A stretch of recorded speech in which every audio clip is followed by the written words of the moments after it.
প্রাণপ্রিয় বন্ধুগণ, আসসালামু আলাইকুম রহমতুল্লাহ অবরাকাতু। দূরে কাছে দেশে অথবা দেশে বাইরে থেকে ঠিক এই মুহূর্তে যেখান থেকে আমার সাথে জয়েন করেছেন, আমি আপন আর যে আপন জীবনের গল্পের ৩১০তম পর্বে আপনাকে বরাবরের মতো স্বাগতম জানাচ্ছি। বন্ধুগণ, আজ আমি আপনাদেরকে শোনাবো দিনাজপুরের ছেলে আশিকের জীবনের এক মর্মান্তিক বাস্তব গল্প। মর্মান্তিক বলছি এই কারণে বন্ধুগণ, আপনারা টাইটেল দেখে হয়তো অনেকেই বুঝে গেছেন। আশিক তার বউ আর সন্তানকে বন্ধক দিয়েছে সরকারি চাকরির আশায়। কতটুকু বাধ্য হলে একটা মানুষ নিজের ভালোবাসার মানুষও তার সন্তানকে এভাবে বন্ধক দিতে পারে, পুরোটা গল্প শুনলে আপনারা খুব ক্লিয়ারলি বুঝতে পারবেন। আমি মনে করব আশিকের জীবনের এই গল্পটা শুধু গল্প নয়, বাস্তবতার এক কঠিন নিদর্শন। তাই বরাবরের মতো সবাইকে রিকোয়েস্ট করব, গল্পটা শুরু থেকে শেষ অবধি শোনার পর আমাদের দিনাজপুরের ছেলে আশিককে একটা সঠিক কমেন্ট করে যাবেন। ধন্যবাদ সবাইকে। সম্মানিত বন্ধুগণ, আসসালামু আলাইকুম রহমতুল্লাহ অবরাকাতু। আমার নাম মোহাম্মদ আশিক, আমার বাড়ি দিনাজপুর। বন্ধুরা, আমি আমার জীবনের গল্পটা শুরু করার শুরুতে আপনাদেরকে আমার পরিবারের ব্যাপারে জানিয়ে রাখি। আমার পরিবারে আমি আছি, আমার বাবা আছে, মা আছে, এছাড়া আছে আমার ছোট একটা বোন। আমরা টোটাল 1 ভাই 1 বোন। আমাদের পরিবারটা দিনাজপুরেরই ওই অজপাড়া একটা নিম্ন মধ্যবিত্ত পরিবার। আমার বাবা পেশায় একজন সিএনজি মিখার। আমাদের বাজারে হচ্ছে একটা ছোটোখাটো সিএনজি মিখারের দোকান আছে। আমার বাবা বিভিন্ন সিএনজি রিক্সাসহ অটো রিক্সাগুলোকে রিপেয়ার করে। এই দিয়ে আমার বাবা আমাদের সংসারটা চলায়। আমাদের পরিবারটা ছোটোবেলা থেকে আমি খুব দেখে আসছি, একেবারে মিডল পর্যায়ে চলতে থাকে। যদি কোরবানির ঈদে আমরা কাপড় কিনি তো রোজার ঈদে কিনতে পারি না, রোজার ঈদে কিনলেই কোরবানির ঈদে কিনতে পারি না। খুব কষ্ট করে আমার শৈশবের সময়গুলো কাটে। আমি যখন বড় হই তখন থেকে আমি চিন্তা করি যে আমি একটা সময় মানুষের মতো মানুষ হব। আমার বাবা যে পরিমাণ পরিশ্রম করে, আমার বাবাকে আমি আর এই পরিমাণ পরিশ্রম করতে দিব না। আমি নিজের পায়ে দাঁড়াবো এবং খুব ভালো একটা জব করব। সেই নিরীক্ষে আমি খুব ছোটোবেলা থেকে মনোযোগ দিয়ে পড়াশোনা করি। আমার খুব মনে আছে বিকেলবেলা যখন বাচ্চারা মাঠে খেলতে যেত, ওই মুহূর্তে আমি বই নিয়ে মাঠের পাশে গিয়ে বসে বসে পড়তাম। আমি চিন্তা করতাম যে আমাকে অন্যের মতো খেলাধুলা করে সময় কাটালে হবে না, আমাকে আমার বাবার জন্য কিছু একটা করতে হবে। আমি বাবার বড় ছিল, আমার আর কোনো ভাই নেই, সুতরাং বাবাকে যদি ডেভেলপ করতে হয় তাহলে সেই চেষ্টাটা আমাকেই করতে হবে। এরপর থেকে আমি প্রতিনিয়ত পড়াশোনাটাকে খুব কন্টিনিউ করতে থাকি। এভাবে সময়গুলো কাটতে কাটতে একটা সময় আমি ক্লাস 5-এ বৃত্তি পাই। আমি যখন ক্লাস 5-এ বৃত্তি পাই, আমার বাবা তখন আমাকে নিয়ে জোরালো স্বপ্ন দেখতে শুরু করে। বাবা তখন প্রতিনিয়ত আমার পেছনে টাকা পয়সা ইনভেস্ট করে। দেখা গেল যে আমাদের পরিবারের জন্য যদি বাবা প্রতি মাসে 2,000 টাকা খরচ করে, তো আমার পড়াশোনা করার জন্য বাবা 3,000 টাকা খরচ করতো। আমি যখন ক্লাস 6-এ পড়ি, আমার স্পষ্ট মনে আছে তখন থেকে আমার বাবা আমাকে একটা সাইকেল কিনে দিয়েছিল। আসলে ওই সময় একটা সাইকেল মানে হচ্ছে বিশাল একটা ব্যাপার। পুরো গ্রাম জুড়ে 2টা সাইকেল কিন্তু ছিল না। ওই সময় আমার বাবা আমাকে একটা সাইকেলও কিনে দেয়, এবং সাইকেলে করে আমি মনে হয় আমাদের গ্রামের প্রথম কোনো ছেলে যে কিনা স্কুলে যাইতাম। ওই সময় সবাই পায়ে হেঁটে স্কুলে যাইতো। যাই হোক, সময়গুলো এভাবে কাটতে কাটতে একটা পর্যায়ে আমি আমাদের ওই গ্রামের স্কুল থেকে এসএসসি পরীক্ষা দিই, এবং এসএসসিতেও আমি বিন্দাস একটা রেজাল্ট করি। খুবই ভালো রেজাল্টের পরে আমি আমাদের দিনাজপুরেরই একটা সরকারি কলেজে ভর্তি হই। আমি যখন সরকারি কলেজে ভর্তি হই তখন আমার ছোটো বোনটা ক্লাস 9-এ পড়ে। আমার ছোটো বোনটা কিন্তু দেখতে ভীষণ সুন্দর ছিল। ওই মুহূর্তে আমার ছোটো বোনের জন্য এদিক সেদিক থেকে অনেক বিয়ের ঘর আসতেছে, কিন্তু আমার বাবা যেহেতু সিএনজি মিখার, আমার বাবা যেহেতু অটোরিকশার মিখার, সেক্ষেত্রে হচ্ছে আমার বোনকে আমরা ভালো কোনো জায়গায় বিয়ে দিতে পারি না। আর যদি কোনো রকম নর্মাল কোনো ঘর আসে, ওখানে হয় আমার বোন মানে ছেলেকে পছন্দ করে না, না হয় ছেলের পরিবারকে পছন্দ করে না। মানে আমার বোনের মন মতো একটা পরিবার আমরা পাই না। এভাবে প্রায় দীর্ঘদিন ধরে খুঁজতে থাকে। তখন আমার বাবার মানে দুবাই থেকে একটা মানে বিয়ের সম্বোধন আছে। ছেলেটা আগে দুবাইতে থাকতো এবং দুবাই থেকে এখন একেবারে বাংলাদেশে চলে আসছে। মানে আমরা কিন্তু আসলে বিয়ের আগ মুহূর্তে জানতাম না যে একেবারে আসছে। তো ওই সময় ওই ছেলের প্রপোজালটা আমার বাবাকে দেওয়া হয়। যখন দেওয়া হয়, আমার বাবা তখন চিন্তা করতেছিল যে আচ্ছা ঠিক আছে, মেয়ে যেতে হয়েছে তাকে তো বিয়ে দেওয়াই লাগবে। আর ওই সময় আমাদের এলাকার একটা মানে রীতিনীতি ছিল আর কি, মানে রীতিনীতি বলতে মেয়ে বিয়ে দিতে হলে যৌতুক লাগবে। মানে যৌতুক ছাড়া কোনো মেয়েকে বিয়ে দেওয়া যায় না। আর যৌতুক দিতে হলে সেটা নর্মাল কোনো টাকা না, অনেকগুলো টাকা দেওয়া লাগে। আমার বাবা তখন প্রচুর পরিমাণ বিবেকে বলেছে আমাদের কাছে তো এত টাকা নেই। ছেলের বাবা তখন ডিমান্ড করে যে ম্যাক্সিমাম হচ্ছে যদি আমরা হ্যান্ড ক্যাশ টাকা দিই তাহলে 4 লাখ টাকা দিতে হবে, আর যদি 4 লাখ টাকা না দিই তাহলে হচ্ছে মানে মেয়েকে সাজিয়ে গুজিয়ে এবং ছেলের ঘর দুয়ারে ফার্নিচার দিতে হবে এবং ছেলেকে একটা মোটর সাইকেল দিতে হবে। এই দিতে গেলে দেখা যায় 5 লাখ টাকা লাগবে।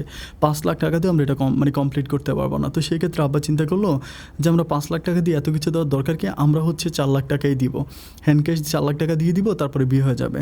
এটা নিয়ে আমার বাবা তখন হচ্ছে আমার বাবার কাছে তো কোনো ক্যাশ টাকা ওই মুহূর্তে ছিল না। ক্যাশ টাকা না থাকার কারণে বাবা তখন সিদ্ধান্ত নিল যে আমাদের মানে ছোট্ট একটা জমি আছে, ওইটাই আমাদের শেষ সম্বল আর কি, আমাদের আর কোনো জায়গা সম্পত্তি নাই, একেবারে ছোটোখাটো একটা জায়গা আছে। আমার বাবা সিদ্ধান্ত নিল যে ওই জায়গাটা বাবা বিক্রি করবে। ওই জায়গাটা বিক্রি করে বাবা যে টাকা পাবে ওই টাকা দিয়ে আমার ছোটো বোনের স্বামীকে যৌতুক হিসাবে দেবে, দেন আমার ছোটো বোনকে বিয়ে দেবে। তো আমি তো এর ব্যাপারটা জানি না, আমি তখন হচ্ছে মানে শহরেই থাকতাম, দিনাজপুর শহরেই থাকতাম, ওখান থেকে পড়াশোনা করতাম। তো কোনো কারণে হচ্ছে আমার এক মামা, দূর সম্পর্কের মামা আমাকে ফোন করে বলে যে আশিক এই ঘটনা, তোর বাবা তো তোদের শেষ সম্বলটুকুন জায়গাটুকুন বিক্রি করে দিয়ে তোর ছোটো বোনকে বিয়ে দিচ্ছে। এটা যখন আমি শুনতে পারি আমি তখন ভীষণভাবে কষ্ট পাই। কষ্ট পাওয়ার পর আমি তখন হচ্ছে বাড়িতে আসি। বাড়িতে আসার পর আমি বাবাকে জিজ্ঞেস করলাম যে বাবা এটা কেমন কথা, আমাদের তো এটাই শেষ সম্বল, এছাড়া তো আমাদের আর কোনো জায়গায় সম্পত্তি নেই, তুমি যদি এটাই বিক্রি করে দাও তাহলে আল্লাহ না করুক যদি আমরা কখনো বিপদে পড়ি তাহলে আমরা কীভাবে চলবো, আর এটা করে আমরা যে পরিমাণ ধান পাই ওই ধানটা আমরা খাচ্ছি, আর তুমি হয়তো বাজার সাজার করোড় দিয়ে সংসার চলে, এটা বিক্রি করে দিলে আমাদেরকে ধানটাও তো কিনে খেতে হবে, এটা কেমন কথা। আমার বাবা বলে ধান কিনে খাবো এটা বড় কথা নয়, কিন্তু তোর বোনকে তো বিয়ে দিতে হবে, এবং বিয়ে দিতে হলে এটা ছাড়া আমার কাছে আর কোনো পথ খোলা নেই, আর আমি তো কোনো রকম টাকা পয়সা ইনকাম করে আমি পুঁজি করিনি, আমার তো কোনো জমানো টাকা নাই, আমি কেমন করে তোর বোনকে বিয়ে দেবো। আমি তখন বললাম বাবা বোন বিয়ে দেওয়ার জন্য যদি তুমি তোমার শেষ সম্বলটুকুই নিয়ে বিক্রি করে দাও তাহলে আমার জন্য কী করবো। আমার বাবা বলে আমি তোর জন্য প্রাণ খুলে দোয়া করি, আল্লাহ তোকে অনেক ভালো করবে। আমি তখন অশ্রু জলে বুক বাসি আর চিন্তা করি আল্লাহ এটা তোমার কেমন নিয়ম, কেমন নীতি, যে কন্যা যদি হয় তাহলে বাবার জন্য মনে হয় অনেক বড় একটা অভিশাপ আর বোঝা। আমার বাবার চোখে মুখে আমি তখন বিষণ্ণতার ছোঁয়া দেখতে পাই। আমার বাবা অশ্রু সজল চোখে আমার মুখের দিকে তাকিয়ে বলে যে কেন আল্লাহ আমাকে একটা কন্যা সন্তান দিল, আজকে একটা কন্যা সন্তান বিদায় করার জন্য আমার বাবা বলতেছিল যে আমার বাবার দ্যাট মিনস আমার দাদার শেষ সম্বলটুকু আমার বাবাকে বিক্রি করা লাগতেছে। আমি তখন বললাম বাবা এটা ছাড়া কি আমাদের কাছে আর কোনো রাস্তা খোলে না, আর বাবা একদম চুপচাপ আমার সাথে আর কোনো কথাই বলে না। আমি তখন ঘরে এসে সারাটা রাত কান্নাকাটি করে খাওয়া দাওয়া করি না, মামাকে খেতে বলে আমি খেতেও যাই না।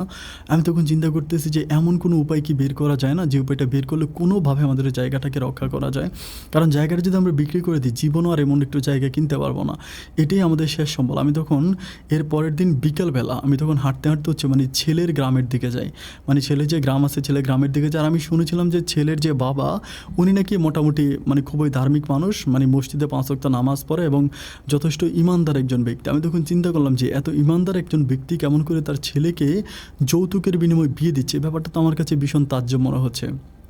আমি তখন চিন্তা করতেছি আমি ভদ্রলোকের কাছে যাব, তার সাথে বসে কথা বলবো, দেখে কথা বলে আমি কিছু একটা করতে পারি কিনা, আল্লাহ যদি সহায় হয় তাহলে আমি করতে পারবো। এরপরে হাঁটতে হাঁটতে আমি যখন ওই ছেলের বাড়ির দিকে যাই, বাড়ির সামনে হচ্ছে একটা মাঠ আছে। মাঠ বলতে মানে মাঠটা ছিল এরকম যে এক পাশে হচ্ছে ছেলেমেয়েরা খেলা করে আর এক পাশে হচ্ছে মানুষ বিভিন্ন গরু ছাগল এটা ওইটা বাইরে রাখে, মানে গ্রামের মাঠ আর কি ওরকম। তো ওই মাঠের মধ্যে যাওয়ার পর আমি তখন ছেলের নাম ছিল হচ্ছে গিয়ে খায়রুল। আমি তখন বললাম যেখানে খায়রুলের বাবাকে জিজ্ঞেস করে, কারণ আমি জানি যে উনি বিকেলবেলায় মাঠেই বসে তখন আর গরু আছে গরু চড়ায়। তখন বললাম যে খায়রুলের বাবাকে, তখন বললো যে একটা ছেলে আমাকে দেখাই দিল, ওই তখন গরুর পাশে বসে আছে। আমি গিয়ে সালাম দিলাম আসসালামু আলাইকুম। উনি তখন বললো যে ওয়ালাইকুম আসসালাম, কিন্তু বাবা আমি তো তোমাকে চিনতে পারছি না, তুমি কে। আমি তখন বললাম যে আমার নাম হচ্ছে আশিক, আমার বাড়ি হচ্ছে অমুক জায়গায়, আপনি আমার ছোটো বোনের সাথে আপনার ছেলের বিয়ে ঠিক করেছিলেন মেবি। এটা যখন বলি উনি বলে হ্যাঁ হ্যাঁ হ্যাঁ ও আচ্ছা হ্যাঁ হ্যাঁ হ্যাঁ চিনতে পারছি। তো কী অবস্থা, কেন আসছো বাবা, তুমি কিছু বলবো আমাকে। আমি তখন বললাম যে আপনার সাথে আমার একটা ইম্পর্ট্যান্ট কথা আছে, আমি আপনাকে কথাটা বলতে চাই, আর আমি আপনাকে কথাটা বলার আগে একটু রিকোয়েস্ট করতে চাই। আমি যেই কথাগুলো বলবো আপনি মেহেরবানি করে এই কথাগুলো কোনো দিন আমার বাবা মা কিংবা আমার পরিবারের কারোর সাথে শেয়ার করবেন না। আমি আপনাকে আমার নিজের মনে করে কথাগুলো বলতেছি, প্লিজ আপনি এই কথাগুলো কখনোই কারো কাছে মানে বলবেন না। উনি তখন বলো আচ্ছা ঠিক আছে আমি কারো কাছেই বলবো না, তুমি একদম নির্দ্বিধায় আমাকে বলতে পারো। আমি তখন বললাম যে শুনেছিলাম আমার বোনকে বিয়ে করানোর জন্য আপনি আপনার ছেলের যৌতুক বাবদ 4 লক্ষ টাকা চেয়েছিলেন, এটা কি সত্য?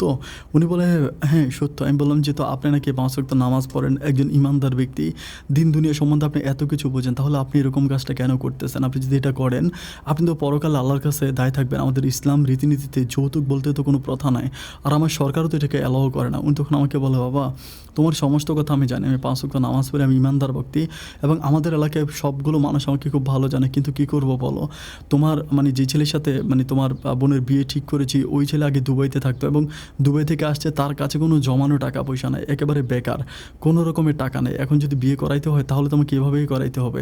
আমি তখন বললাম যে হ্যাঁ ঠিক আছে এভাবে যদি করাইতে হয় তাহলে আমরা বিয়ের খরচ দিব। একটা বিয়ে হইতে কত লাগবে? 40,000, খুব বেশি হলে বড়জোর 50,000, ওই টাকাটা না হয় আমরা দেবো, আমরা আমাদের টাকায় বিয়ের কাজটা কমপ্লিট করবো। উনি তখন আমার দিকে তাকিয়ে বলতেছে, না বাবা এভাবে হবে না। আমি বললাম যে কীভাবে হবে? উনি বললো যে আমাকে 4 লাখ টাকা দেওয়া লাগবে। আমি তখন বললাম যে আপনাকে 4 লাখ টাকা যদি দেওয়াই লাগে তাহলে আর এটা আপনি ইসলাম রীতিনীতি মুসলমান এসব কথা বলার ভ্যালুটা কি? তখন ওই লোকটা অসহায় দৃষ্টিতে আমার মুখের দিকে তাকিয়ে বলতেছে, বাবারে আমি কখনোই এই টাকাটা তোমার কাছে চাইতাম না, কিন্তু সব বড় সমস্যা হচ্ছে আমার নিজেরও একটা মেয়ে আছে, ওর একটা ভাই, ওরা এক ভাই এক বোন, আমার তোমাদের মতোই ওর একটা ছোটো বোন আছে, আমার তো ওর ছোটো বোনটাকে বিয়ে দিতে হবে। আর আজকে তোমাকে আমি একদম খুলেই বলি ব্যাপারটা, সেটা হচ্ছে তোমার এই তোমার বোনের সাথে আমার যে ছেলের বিয়ে ঠিক করছে ওই ছেলে দুবাই থেকে একেবারে আসছে।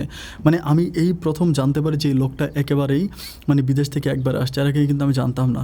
আমি তখন বললাম যে একেবারে আসছে, বলে একেবারে আসছে, ওর কাছে জমানো কোনো টাকা পয়সা নাই, 2 দিন পর ওর ছোটো বোনটাকে বিয়ে দিতে হবে, আর ওর ছোটো বোনটাকে বিয়ে দেওয়ার জন্য আমি টাকা কোথায় পাবো তুমি বলো? উনি তখন আরও আমাকে বলে যে আমার কোনোভাবেই যৌতুক নেওয়ার কোনো ইচ্ছা ছিল না, আমিও যৌতুকের বিপক্ষে, কিন্তু আমার ওই কন্যাটাকে বিয়ে দিতে হলে তো আমার টাকা লাগবে। আমি চিন্তা করতেছি ছেলেকে বিয়ে দিয়ে যে টাকা পাবো ওই টাকা ডিপোজিট করে আমি কোথাও রেখে দিব, এরপরে মেয়ের বিয়ের সময় টাকাটা খরচ করবো। আমি বললাম বাহ কী সিস্টেম, এত দারুণ সিস্টেম আপনি তৈরি করলেন, ছেলেকে বিয়ে দেওয়ার সময় যৌতুক নেবেন আর মেয়েকে বিয়ে করার সময় যৌতুক দিবেন, তাহলে ব্যাপারটা কী দাঁড়ালো?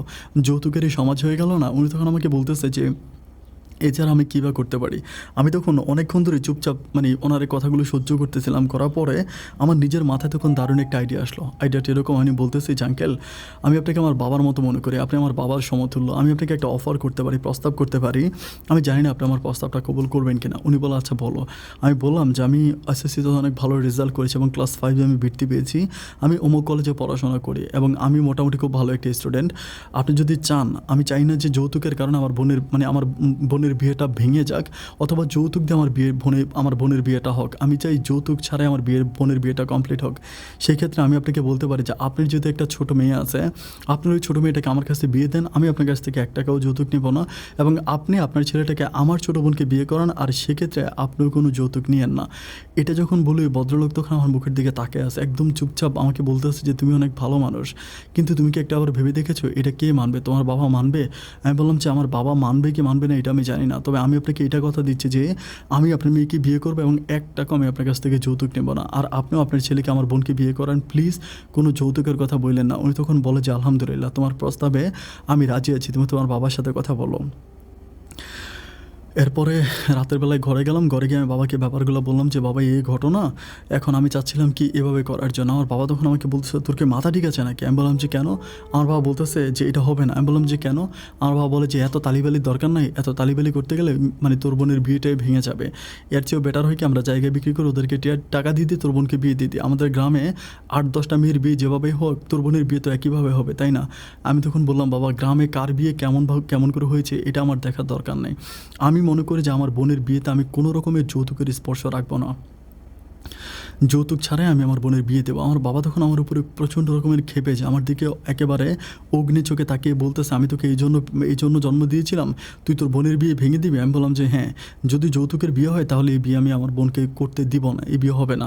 এইটা বলার পর আমি তখন ঘরে যাই, আমার মা তখন আমাকে বুঝে, আমার গ্রামের আরও কিছু মানুষ আছে তারাও আমাকে খুবভাবে বুঝে, যেটা কেমন কথা, তোর বাবার সাথে তো এরকম যুদ্ধ ঘোষণা করলি, এটা তো হতে পারে না, সবাই আমাকে বুঝে। আমি তখন সবাইকে একটা কথাই বলেছি, আমাদের এই সমাজটা যৌতুকে জর্জরিত হয়ে গেছে, জর্জরিত এই যৌতুক সমাজটাকে আমরা যৌতুক মুক্ত করতে হবে। আমার মতো মানুষগুলো এই যৌতুকের বিপক্ষে কাজ করলেই একদিন এই সমাজ থেকে যৌতুক উঠে যাবে, যৌতুক আমরা নিবও না, যৌতুক আমরা দিবও না। এটা যখন আমি বলি তখন সবাই আমার পক্ষে, মোটামুটি কিছু মানুষ আমার পক্ষে চলে আসে। আসার পরে সবাই আমার বাবাকে বোঝায়, ছেলে তো ভালোই বলতেছে, আপনার এভাবেই করেন, এতে আপনার জায়গাটাও বেঁচে যাবে, আর কোনো প্রবলেম নেই, আপনার যেহেতু একটা ছেলে আছে এভাবেই করেন। তো আমার বাবা তখন সবার কথা মতো একটা পর্যায়ে আমার বাবা আলহামদুলিল্লাহ বাবা তখন রাজি হয়, বাবা আচ্ছা ঠিক আছে তাইলে ওরে বলেন যে প্রস্তুতি নেওয়ার জন্য, কারণ ওকেও তো বিয়ে করাইতে হবে, মেয়েকেও বিয়ে দিতে হবে, আমার কাছে এত টাকা নেই। পরে আমাদের গ্রামের আশেপাশের কিছু মানুষ আছে যারা আমার এই কথাগুলোর পক্ষে আমাকে সাপোর্ট করেছিল, তারা প্রত্যেকটা মানুষ তখন যার যতটুকু সামর্থ্য আছে ওই সামর্থ্য অনুযায়ী আমার বাবাকে সাহায্য করতে শুরু করে, এবং তাদের টাকা দিয়ে আমার বোনের বিয়ে হয়। ঠিক একই দিনে আমিও বিয়ে করি আমার বোনের ছোট ননদকে। ওই বিয়েটা ছিল আমাদের এলাকার খুবই নাম করে একটা বিয়ে, এবং শুধু তাই নয়, আমাদের এই বিয়েতে আমাদের এলাকারই হচ্ছে চেয়ারম্যান সাহেব, একজন ইয়াং একজন চেয়ারম্যান, ওই চেয়ারম্যান আমাদের বিয়েতে আসে। এবং সবচেয়ে মজার ব্যাপার হচ্ছে আমার বিয়ের ছবি হচ্ছে দিনাজপুরের লোকাল যে পত্রিকাগুলো আছে ওই পত্রিকাগুলোতে দেওয়া হয়, এবং হেডলাইনে লেখা হয় যে যৌতুকমুক্ত সমাজ, আমার নাম উল্লেখ করা হয়, এবং খুবভাবে হচ্ছে মানুষ আমাকে অনেক উৎসাহ দেয়, উদ্দীপনা দেয়। যাই হোক, আলহামদুলিল্লাহ এইভাবে আমার বোনের বিয়ে হয়েছে, এবং আমিও হচ্ছে বিয়ে করি। আমি যাকে বিয়ে করে তার নাম হচ্ছে চম্পা, আমার বোনের ননদের নাম হচ্ছে চম্পা। চম্পাকে বিয়ে করি। তো বিয়ে করার পর আলহামদুলিল্লাহ আমার দিনগুলো খুব ভালোই কাটতেছে। চম্পা আমার মায়ের সাথে আছে। আমার মাঝে চম্পাকে আমি এর আগে কখনোই দেখি নাই, বাসর ঘরে প্রথম দেখেছিলাম, বা প্রথম দিকে মনে হলো যে আমি ভুল করি নাই। চম্পা দেখার মতোই খুবই ছোটোখাটো এক পিস একটা কিউটের মতো মেয়ে ছিল। আমার খুব ভালো লাগছে তাকে। এক দেখায় তাকে যে কোনো ছেলে পছন্দ করবে, কারণ সে সুন্দর একটা মেয়ে ছিল। যাই হোক, আলহামদুলিল্লাহ বিয়ে সাথে কমপ্লিট হলো। তখন আমি পড়াশোনা করতেছি, আমার বাবা তখন ওই গ্যারেজে কাজ করতেছে। এইভাবে আমার দিন আর রাতগুলো কাটতে কাটতে একটা পর্যায়ে আমি ইন্টারমিডিয়েট কমপ্লিট করি। ইন্টারটা কমপ্লিট করার পরে আমার বাবা জানি একটু কেমন হয়েছে, আগের মতো খুব একটা কাজ টাজ করতে পারে না, সারাক্ষণ খুব উইকনেস ফিল করে, এরকম কোনো কাজে খুব ভালোভাবে করতে পারে না। তখন আমি কী করি, আমি হচ্ছে অনার্সে ভর্তি, অনার্স করার জন্য অ্যাকাউন্টিংয়ে অনার্স করবো। অ্যাকাউন্টিংয়ে অনার্সের জন্য ভর্তি হই দিনাজপুরেই। কিন্তু আমার সমস্যা হচ্ছে যে আমি কোনোভাবেই পড়াশোনার খরচটা নিজেরটা নিজেই জোগাড় করতে খুব কষ্ট হয়। তার উপরে ওই সময় আমার চম্পার খরচ দেওয়া লাগতেছে, আমার মায়ের খরচ এবং বাবার খরচ, দুজনের খরচে দেওয়া লাগতেছে। বাবা তখন প্রায় গ্যারেজটা বিক্রি করে দিবে এমন অবস্থা। আর ওই গ্যারেজ বিক্রি হলো, ওটা ওরকম কোনো গ্যারেজ না, কিছু হচ্ছে হয় না, স্ক্রু ড্রাইভার, র্যাঞ্চ, এই টাইপের কোনো কিছু আছে, খুব যে নামি দামি খুব বড় মাপের কোনো গ্যারেজ ওরকম না, খুবই ছোটোখাটো সিম্পল একটা গ্যারেজ। তো যাই হোক, এরপরে বাবা সিদ্ধান্ত করতেছে যে বাবা একেবারে ঘরে বসে যাবে, কারণ বাবার পক্ষে আসলে আর কাজ করা সম্ভব হয় না। বাবা একদিন কাজ করলে 2 দিন করতে পারে না, 3 দিন শরীর ব্যথা, ওষুধ খায়, এটা সেটা করে। তো সবাই আমাকে বলে যে তোর বাবা এই বুড়ো বয়সে আর কাজ টাজ করতে পারো না, অনেকে দিয়ে আর কাজ টাজ করাইস না। এরপর আমি সম্পূর্ণভাবে বাবার কাজ বন্ধ করে দিয়ে বাবা তখন ঘরে চলে যায়। তখন এই পরিবারের পুরোটা চাপ আমার উপরে চলে আসে। আর আমাদের এই দিনাজপুর এলাকাটা একটু নিম্নবিত্ত পরিবারের মানুষ, বেশিরভাগ ক্ষেত্রে দেখা যায় যে আসলে অতটা উচ্চবিত্ত পরিবার নাই বললেই চলে। প্রত্যেকটা পরিবারে অনেক ডাউনে, অনেক নিচে। তো ওরকম একটা পরিবারের জন্য কিছু করা আমিও সেটাই খুব ভালোভাবে পারতেছি না। বাট অলওয়েজ আল্লাহকে রাখতেছি যে আল্লাহ তুমি আমাকে একটু হেল্প করো, তোমার দয়ায় থাকলে আমি হয়তো কিছু একটা করতে পারবো। আশেপাশে আমি তখন 2-1টা করে টিউশনি করতে শুরু করি। টিউশনের টাকা তখন আমার সংসারটা চলতেছিল। আমি টিউশনি যে পরিমাণ টিউশনি করে টাকা চম্পাকেও দিই, বাবা মাকেও দিই, ওভাবে সময়গুলো কাটতে কাটতে প্রায় 1 বছরের মতো কাটে। 1 বছর পরে কথায় আছে যে মরার উপর খাড়া। 1 বছর পরে আমার ছোটো বোনের জামাই চম্পার ভাই হচ্ছে, চম্পার বড় ভাই চাপ দেয় যে ওনাকে টাকা দেওয়ার জন্য উনি পুনরায় আবারও বিদেশে যাবে। আমি তখন চিন্তা করতেছিলাম যে টাকার জন্য হচ্ছে আমি টাকা না দেওয়ার কারণে, যৌতুক না দেওয়ার কারণে আমি চম্পাকে বিয়ে করলাম, যাতে যৌতুকটা না দেওয়া লাগে। আমি এখন এতটা ডিপ্রেশনে, এতটা কষ্টে আছি, তার উপরে আমার বোন জামাই আবার আমার কাছে পুনরায় টাকা চাইলো। আমি তখন বললাম, ওনাকে ফোন দিয়ে বললাম যে ভাই, আমাদের পারিবারিক অবস্থা সম্বন্ধে আপনি জানেন যে খুব খারাপ অবস্থা, এর ভিতরে আসলে আমার পক্ষে এইভাবে টাকা দেওয়া সম্ভব না। আমি ওনার সাথে এই কথাগুলো বলি, বাট উনি আমাকে বলে যে আমি তো আপনার কাছ থেকে যৌতুকও নিচ্ছি না, আপনি যৌতুক দিবেন না আমি সেটা জানি, আমি আপনার কাছ থেকে যৌতুক চাচ্ছি না ভাইয়া, আমি শুধু চাচ্ছি আপনি আমাকে একটু হেল্প করেন, আমাকে ধার হিসেবে কিছু টাকা দেন, এবং আমি বিদেশ যাওয়ার পরে আমি আপনার ধারটা পরিশোধ করে দেবো, আমি বিদেশ যাওয়ার পর আপনাকে সম্পূর্ণ টাকাটা ফিরিয়ে দিব। এই কথাটা হচ্ছে আমার বোন জামাই আমাকে বলে। তো আমি তখন বললাম যে আচ্ছা ঠিক আছে, দেখি আমি কী করতে পারি। পরে আমি এই ব্যাপারটা নিয়ে আমার বাবার সাথে আলাপ করতেছিলাম যে বাবা দেখো, কোনো দিক থেকে মোটামুটি একটুভাবে ঋণ করে ও ভাইকে আমার বোন জামাইকে কটা টাকা দেওয়া যায় কেন, যদি কটা টাকা দিই তাহলে উনি বিদেশে চলে গেল, অ্যান্ড এরপরে উনি বিদেশে গিয়ে আমাদের এই টাকাটা পরিশোধ করে দিবে। তখন আমার বাবা এদিক সেদিক বিভিন্ন জায়গায় খোঁজাখুঁজি করতে করতে আমাদের এলাকাতে একটা এনজিও আছে, ওই এনজিওতে আমার আব্বা 2 লক্ষ টাকার জন্য একটা দরখাস্ত করার পরে 1.5 লক্ষ টাকা ওখানে হচ্ছে সাকসেস হচ্ছে, বাবাকে 1.5 লক্ষ টাকা দিবে। এরপর আমি বললাম যে বাবা ঠিক আছে, তুমি 1.5 লক্ষ টাকা উঠে আমার ছোটো বোন জামাইকে দাও, উনি বিদেশে যাক, আর উনি বিদেশে গিয়ে আমাদের টাকাটা পরিশোধ করে দিবে। আমি তখন চম্পার সাথে কথা বলি, চম্পা আমাকে সেম একই কথা বলে যে ভাইয়া বিদেশে গেলে ভাইয়া তোমাদের টাকা পরিশোধ করে দেবে, ভাইয়া কখনো কারো টাকা মাইরা খায়নি, এরকম রেকর্ড ভাইয়ার নাই, ভাইয়া যথেষ্ট নিষ্ঠাবান ভালো একটা মানুষ, টাকা দিয়ে দিবে। এরপরে চম্পার কথার উপরেও ডিপেন্ড করে আমি তখন হচ্ছে ওকে ফাইন ঠিক আছে। পরে আমি বাবাকে দিয়ে হচ্ছে 1.5 লাখ টাকা আমার বোন জামাইয়ের কাছে দিই। তার পর উনি ওনার ভিসা টিসা সব কিছু ঠিকঠাক করে উনি দুবাইতে যায়। কিন্তু দুঃখজনক ব্যাপার হচ্ছে দুবাইতে যাওয়ার 3 মাস হয়ে গেছে, উনি আমাদেরকে একটা টাকাও দিতেছে না, আমাদেরকে কোনো টাকা পয়সা দেয় না। টাকা পয়সা চাইলে উনি আজকে এটা কালকে ওইটা বিভিন্ন রকমের এক্সকিউজ দেখায়, কাজ ভালো না, মালিক ভালো না, বেতন কম, এটা সেটা বলে উনি ঘুরাইতেছে। বাট আমাদের পরিস্থিতি তো এমন একটা পর্যায়ে চলে গেছে যে টাকা ছাড়া তো আমরা সংসার চালাইতে পারতেছি না। কারণ একে তো আমার সংসার চালাইতেই হিমশিম খাচ্ছি, তারপর হচ্ছে আমার বোনের সুদের টাকা, মানে আমার বোন জামাইকে যে 1.5 লক্ষ টাকা দিয়েছিলাম, ওই 1.5 লক্ষ টাকার হচ্ছে প্রতি মাসে আমাকে ইন্টারেস্ট দেওয়া লাগতেছে। আমি আর নিতে পারতেছিলাম না। একটা পর্যায়ে আমি নিজে ওনাকে ফোন করে বলি যে ভাই প্লিজ, আপনি 2টা পায়ে ধরে বলতেছে, আপনি প্লিজ আমাদেরকে এত বড় ক্ষতি করেন না, আমি আর পারতেছি না, আমার পক্ষে আর সংসার চালানো সম্ভব হয় না। আপনি ভাই আপাতত কিছু টাকা হইলেও আমাকে দেন, আমি জাস্ট ঋণটা অর্ধেক হইলেও দিয়ে বাকি অর্ধেক আমি দেবো, আপনি অন্তত আমাকে 75,000 টাকা দেন। উনি তখন বলে যে ওনার পক্ষে 75 পয়সা আমাকে দেওয়া সম্ভব নয়। এভাবে সময়গুলো কাটতে কাটতে একটা পর্যন্ত বাড়িতেও টাকা দেওয়া বন্ধ করে দেয়। আমার বোন জামাই যখন বাড়িতে টাকা দেওয়া বন্ধ করে দেয়, তখন আমার শ্বশুর আর শাশুড়ি, মানে চম্পার বাবা মা, আমার বোনের হচ্ছে শ্বশুর শাশুড়ি, তারা তার উপর অত্যাচার করতে শুরু করে। আজকে এটা কালকে এটা ভাবে, বিভিন্নভাবে ওকে দিয়ে কাজ করা, অনেক খারাপ কথা বলে। এভাবে সময়গুলো কাটতে একটা পর্যায়ে আমার বোন তখন আমাদের বাড়িতে চলে আসে। যখন আমার বোন আমাদের বাড়িতে চলে আসে, তখন ওই মুহূর্তে আমার বোন জামাই কোনো রকমের টাকা পয়সা দিচ্ছে না। আর আমার বোন আমাদের বাড়িতে আসার পরে আমার মায়ের মাথা সম্পূর্ণভাবে গরম হয়ে গেছে। আমার মা বলতেছে আমার একটা মেয়ে না হয় ওদের ঘরে ছিল, কিন্তু ওদের একটা মেয়েও তো আমার ঘরে আছে, আমি এটাকে উচিত শিক্ষা দিয়ে ছাড়বো। এরপরে শুরু হয় এক নতুন অগ্নিকাণ্ড। মা সর্বদা আমার বউ চম্পার সাথে হচ্ছে ঝগড়া করতে শুরু করে, মানে চম্পাকে একটা নজরে দেখতে পারে না, ঘর থেকে বের করে দেয়, ঝাড়ু দিয়ে মারে, জুতো দিয়ে মারে। কিন্তু আমার বোন যেরকম রাগ করে আমাদের বাড়িতে চলে আসছে, চম্পা কিন্তু এত মায়ের খায়, এত অত্যাচার হয়, এত কিছুর পরেও চম্পা একটাবারের জন্য ওদের বাড়িতে যায় না। চম্পা ওদের মানে আমাদের ঘরেই পড়ে আছে, যে চম্পার যত যাই হোক চম্পা এই ঘর ছেড়ে যাবে না, মানে চম্পা এই ঘর ছেড়ে যাবে না। বাবাও খুবভাবে হচ্ছে মাকে বোঝায় যে তুমি এরকম করো না, এটা কেমন কথা, ওদের মেয়েকে এইভাবে টর্চার করতে হয় না। আমার মায়ের কথাই একটা, যে আমার মেয়েটাও তো ওদের পরিবারে ছিল, কিন্তু ওরা তো আমার মেয়েটার সাথে শিয়াল কুকুরের মতো ব্যবহার করে আমার মেয়েটাকে ঘর থেকে বের করে দিয়েছে। তাহলে ওদের মেয়েটা আমাদের ঘরে শান্তিতে কেন থাকবে? আমি এই মেয়েকেও শান্তিতে থাকতে দিব না। প্রতিহিংসায় তখন আমার মা আমার বউর উপর অত্যাচার করতে থাকে। আমি তো একটা শিক্ষিত ছেলে, অনার্স করতেছে, আমাদের এলাকার প্রায় প্রত্যেকটা মানুষ আমাকে খুব ভালো করে চিনে, এলাকার প্রত্যেকটা মানুষের কাছে আমি পরিচিত একটা মুখ।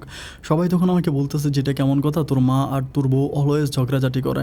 আর সেই মুহূর্তে কিন্তু আমার বোনও আমার মায়ের পক্ষ নিয়ে নেয়, আমার মায়ের পক্ষ নিয়ে আমার বউর উপর অত্যাচার করতে থাকে। আমার খুব মনে আছে একদিন বৃহস্পতিবারে আমার বউ আমাকে ফোন দিয়ে খুবই কান্নাকাটি করতেছে, আমাকে বলতেছে যে আমার ভাইয়ের পাপের মানে ভাগ কেন আমি পাচ্ছি, আমার ভাইয়া অন্যায় করছে, সেটার শাস্তি তোমরা কেন আমাকে দিচ্ছ। আমাকে বলতেছে আমি তো তোমার সাথে প্রেম করি নাই, তোমাকে ভালোবাসি নাই, এবং আমি তোমাকে চিন্তামও না, তুমি কেন আমার বাবার কাছে বিয়ের প্রস্তাব দিলে, তুমি কেন আমাকে বিয়ে করলে, আজকে তুমি আমাকে বিয়ে করে আমার জীবনটাকে কেন এভাবে নষ্ট করলে, আমি আর নিতে পারতেছি না। শোনো, তুমি আমার স্বামী, আমি তোমার কাছে ব্যাপারটা বলে আমি যে কোনো সময় আত্মহত্যা করে মরে যাব।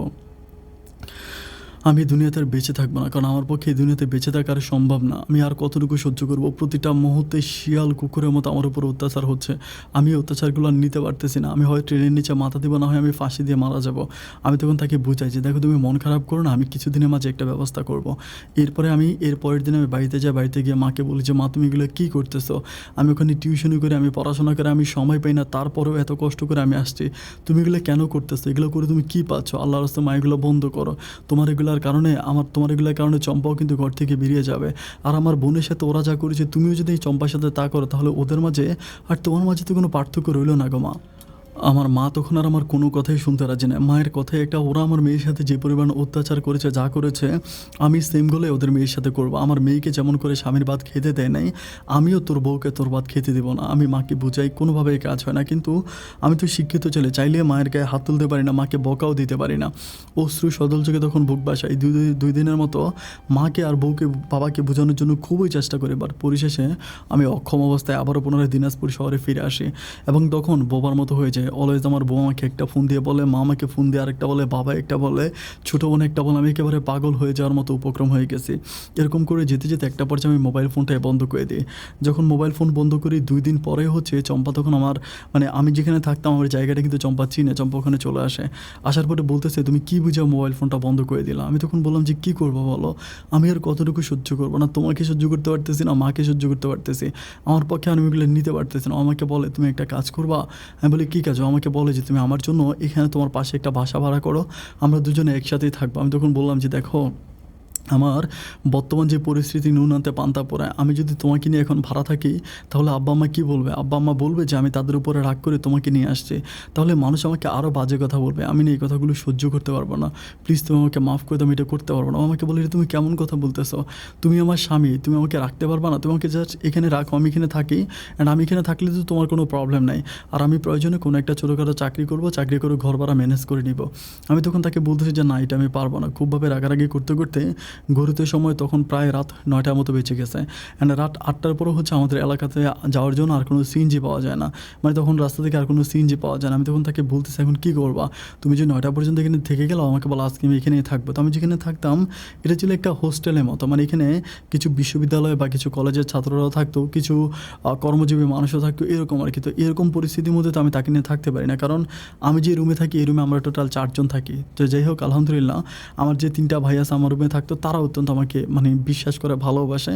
তারা তখন আমাকে বলতেছে, ভাই একটা কাজ করেন, আপনার ভাবিকে নিয়ে রুমে থাকেন, আমরা বাইরে যাই। তারপর ওই 3টা মানুষ বাইরে চলে যায়। এরপরে আমি আর চম্পা হচ্ছে রাতেরবেলা ওখানেই থাকি। দেখতে দেখতে সকাল হয়। হওয়ার পর আমি তখন বলতেছিলাম যে কী বলবো, তুমি যাও না, এখানে আর কতদিন থাকবা? আমি তো আর নিতে পারতেছি না। আমাকে বলে যে আমি যাবো না। যাক, তর্কাতর্কি করতে করতে আমি সবাইকে বলতেছি যে ওকে কাপড় চোপড় ঠিক করে দাও, চলে যাক। এটা বলে আমি তখন হচ্ছে অফিসের দিকে যাই, মানে আমার কাজে যাই। মানে কাজে যাই বলতে টিউশনিতে যাই। টিউশনি শেষ করে বিশ্ববিদ্যালয়ে যাব। এখন টিউশনি শেষ করে যখন আমি মানে বিশ্ববিদ্যালয়ে যাচ্ছিলাম, ওই সময় আমাকে চম্পা কল দেয়। কল দিয়ে বলতেছে যে আমাদের এখানে একটা গলি আছে, নাম হচ্ছে মোল্লার গলি।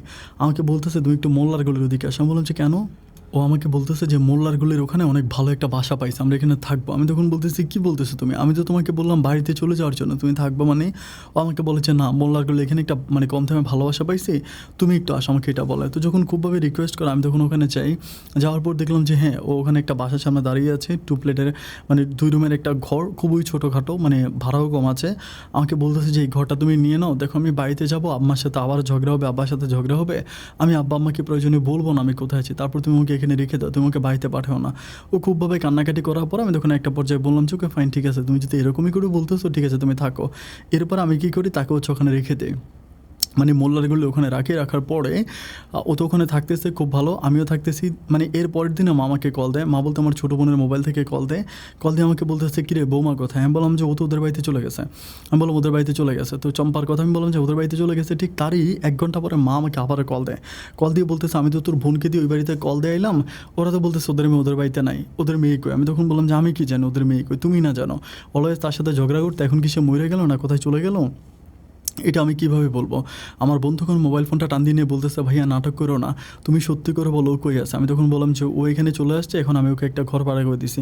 আমার মা বলে তুমি তো ঘরের সূত্রে ডিভিশন, তুমি এরকম একটা কাজ তুমি কীভাবে করতে পারলা? তুমি একটা পাষাণ মানুষ। আমি বললাম পাষাণ মানে? আমার বন্ধু তখন আমাকে বলতেছিল যদি পাষাণই না হবা তাহলে তুমি কীভাবে পারলা? ওর ভাই আমাকে এইভাবে কষ্ট দিছে, আমাকে একটা টাকা দেয় নেয়, ওর বাবা মা আমাকে ঘর থেকে অত্যাচার করে অবিচার করে বের করে দিছে, আমি তোমার ঘাড়ের উপরে পড়ে আছি, তার উপর তুমি তাকে নিয়ে হোস্টেলে চলে গেলা, তুমি তাকে হচ্ছে দিনাজপুর শহরে রাখতেছো, এখন এটা তুমি কেন করলা? আমি তখন বললাম বোন রে, তোর জামাই তোর শ্বশুর শাশুড়ি যে কাজ তোর সাথে করছে সেম কাজ যদি আমরা চম্পার সাথে করি তাহলে আমরা আর ওরা তো কোনো পার্থক্য রইলাম না। আমার বন্ধু তখন আমাকে বলতেছে প্লিজ ভাই তুমি নীতির কথা বললো না, আমি তোমার 2টা পায়ে ধরি, তুমি ইমিডিয়েটলি ভাবিকে বাড়িতে পাঠিয়ে দাও এবং এটাই তুমি করো। আমি তখন লাইনটা কেটে দিই। এরপর থেকে আমার বোন আমাকে অলওয়েজ কল দিয়ে প্রচুর পরিমাণ বিরক্ত করতে থাকে। এভাবে দিন আর রাতগুলো কাটতে কাটতে একটা পর্যায়ে আমি তখন চিন্তা করতেছিলাম, আমার বন্ধু তখন আমাকে বলতেছিল যে ঠিক আছে তোমরা যদি মানে ভাবি যদি ওখানে থাকে তাহলে আমাদেরকেও হচ্ছে সেম খরচ দেওয়াই লাগবে। তখন দেখা গেলো যে ও যেখানে থাকতো মানে চম্পা যে বাসায় থাকতো ওই বাসা ভাড়া ছিল 800 টাকা। 800 টাকা বাসা ভাড়া, থাকা খাওয়া সহ আমাদের ওখানে প্রায় 3000 টাকার উপরে খরচ হয়ে যেত। 3 থেকে 3500 টাকা খরচ হতো। আবার আব্বা আম্মা বাড়িতে আছে, আব্বা আম্মার খরচ, আমার বোন আছে, বোনের খরচ, মানে আমি তখন আর নিতে পারতেছিলাম না এই ছোট্ট টিউশনি করে। এবং পড়াশোনার এমন একটা পর্যায়ে আমি কী করবো কোনো কিছুই বুঝতে পারি না। এভাবে দিন আর রাতগুলো কাটতে কাটতে তখনই আমার একটা বন্ধু আছে, ও আবার হচ্ছে ডিসি অফিসে চাকরি করে। তখনও আমাকে বলতেছে যে ওই অফিসে মানে আমাকে বলতেছে তুই অফিসে চাকরি করতে পারবি, মানে পজিশনটা অনেক ভালো এবং ওখানে পিউন হিসাবে ঢুকলে তুই অনেক টাকা বেতন পাবি, আমাকে এটা বলে। তো যারা গভর্নমেন্ট জব করেন বা ডিসি অফিসে চাকরি, আমি তখন চিন্তা করলাম যে তো ব্যাপারটা খারাপ না, আমি ঠিক আছে আমি চাকরিটা করব। এটা আমি মানে নিজে চিন্তা করে আমি ওই অফিসে গেলাম। অফিসে গিয়ে কথাবার্তা বললাম। কিন্তু ওরা যে মানে সার্কুলার দিয়েছে ওখানে মানে ভর্তির মানে ওখানে জবের জন্য প্রচুর পরিমাণ ক্যান্ডিডেট, মানে অনেক মানুষ। এত মানুষের ভিড়ে জব আমি পাওয়া মানে সোনার হরিণ পাওয়া। আমি তখন আমার বন্ধুকে বলতেছিলাম যে এইভাবে তো জব পাওয়া যাবে না, এখন কি করতে পারবো? ও আমাকে বলে যে আমার একটা পরিচিত লোক আছে, তুই তার সাথে কথা বল এবং তার সাথে কথাবার্তা বলি, সে তোকে খুব ভালোভাবে হচ্ছে জবটা পাইয়ে দিতে পারবে। আমাকে একটা লোকের সাথে কথা বলাইতে আমি যখন তার সাথে কথা বলি, ওই লোকটা আমাকে তখন বলতেছে যে মানে ম্যাক্সিমাম 10 লাখ টাকা দেওয়া লাগবে, 10 লাখ টাকা দিলে এরপর উনি আমাকে চাকরিটা দিবে। আর আমি তখন বললাম যে 10 লাখ টাকা তো দূরের কথা, 10 টাকা আমার পক্ষে দেওয়া সম্ভব না। উনি আমাকে বলে যে দেখো, সরকারি চাকরি এভাবে পাওয়া যায় না। মানে দামাদামি করতে লাস্ট পর্যন্ত উনি নেমে আসে 5 লাখ টাকা। উনি বলে 5 লাখ টাকা দিলে হয়ে যাবে, তুমি 5 লাখ টাকা দাও, আমি তোমাকে চাকরিটা দিব এবং 5 লাখ টাকার মধ্যে ফিক্সড। আমি তখন ওই ভদ্রলোককে বলতেছি যে 5 লাখ টাকা তো আমি দিতে পারবো না, জান আপনার কথাও থাক আমার কথাও থাক, আমি আপনাকে 3 লাখ টাকা যেভাবেই পারি ম্যানেজ করে দেবো, আপনি আমাকে চাকরিটা দিয়ে দেন। উনি বলে যে লাস্ট কথা 4 লাখ, তুই 4 লাখ দিতে পারো তাহলে আমি তোকে চাকরি দিব, আদারওয়াইজ আমি তোমাকে চাকরি দিতে পারবো না। উনি আমাকে ডাইরেক্টলি এটা বলে দেয়। তো তখন আমি মানে খুবভাবে টেনশনে পড়ে গেলাম। তখন মানে কী করবো, বাসায় আসার পর আমি চম্পার সাথে এই ব্যাপারটা নিয়ে আলাপ করতেছি যে চম্পা, এই ঘটনা কী করতে পারি তুমি আমাকে বলো। চম্পা আমাকে বলে যে আসলে কপালে না থাকলে তো কিছু করার নেই, যেটা কপালে না এটা কী করবা, বাদ দাও, যেটা আছে সেটাই হয়েছে, এটা তুমি মানে এখন এটা মাথা থেকে ঝেড়ে ফেলো। আমি বললাম যেটা তুমি কেমন কথা বলতেছো, আমি এত কষ্ট করে মানে এরকম সার্কুলার পাওয়াই যায় না, আর আমার বন্ধু যেহেতু আমাকে সুযোগটা দিয়েইছে তাহলে তো আমার চাকরিটা করাই লাগবে। আমি তখন হচ্ছে বাড়িতে যাই মানে টাকা পয়সার কোনো রকমের আমি বন্দোবস্ত করতে পারি কিনা এই জন্য বাড়িতে যাই। কিন্তু বাড়িতে যাওয়ার পরে আমি দেখি যে আমাদের বাড়িটা পুরো আগুন হয়ে আছে। আমার বোন, আমার বাবা মা মানে পারতেছে না, আমাকে মারতে আসবে, আমাকে তেড়ে মারতে আসবে, এমন অবস্থা, মানে খুবই খারাপ পরিস্থিতি। তারা সবাই আমার সাথে খুবই মিসবিহেভ করতেছে। আমার বোন আমাকে তুই তাই করে ব্যবহার করতেছে। বাবা মায়ের ব্যবহার বলে তারা বুঝাতে পারবে না। সবাই আমাকে বলে, আমার মা আমাকে বলে যে তুই মরলে মাটির নিচেও তোর জায়গা হবে না, আল্লাহর গজব তোর উপরে পড়বো, তুই কীভাবে পালি এরকম কাজটা করতে। কিন্তু ওই মুহূর্ত পর্যন্ত এতগুলো মাস পেরিয়ে গেল, আমার বোন জামাই কিন্তু আর আমাদেরকে একটা টাকাও দিচ্ছে না। আমার ছোটো বোনের হাজব্যান্ড, উনি তো দুবাই গেছে, দুবাই ওর মতো করেও চলতেছে, কোনো রকমের টাকা পয়সা তো দূরের কথা, আমাদেরকে একটা মিনিট ফোনও করে না, মানে আমাকেও একটা মিনিট ফোন করে না, মানে ওর বোনের কাছেও একটা মিনিট ফোন করে না, এমন একটা জালিম।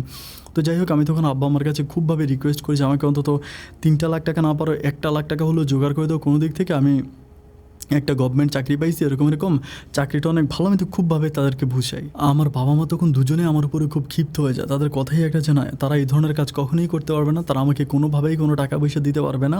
চাকরি যদি করতে হয় যেন আমি নিজের টাকায় করি, নিজের টাকায় কিছু করি, যেন শ্বশুরবাড়ি থেকে আনে। আমার মা বাবা আমাকে বলে, আমরা যেরকম মানে তোর ছোটো বোনের জামাইকে টাকা দিয়ে বিদেশে পাঠাইছি, তুই এরকম তো শ্বশুরবাড়ি থেকে নিয়ে আয়, শ্বশুরবাড়িতে যা। তো আমি তো আমার শ্বশুরবাড়িতে কখনোই যাবো না। আমি ওখান থেকে পুনরায় আবারও বাসায় আসছি। বাসা আসার পরে চম্পারে বলতেছি যে চম্পা কী করতে পারি তুমি আমাকে বলো তো।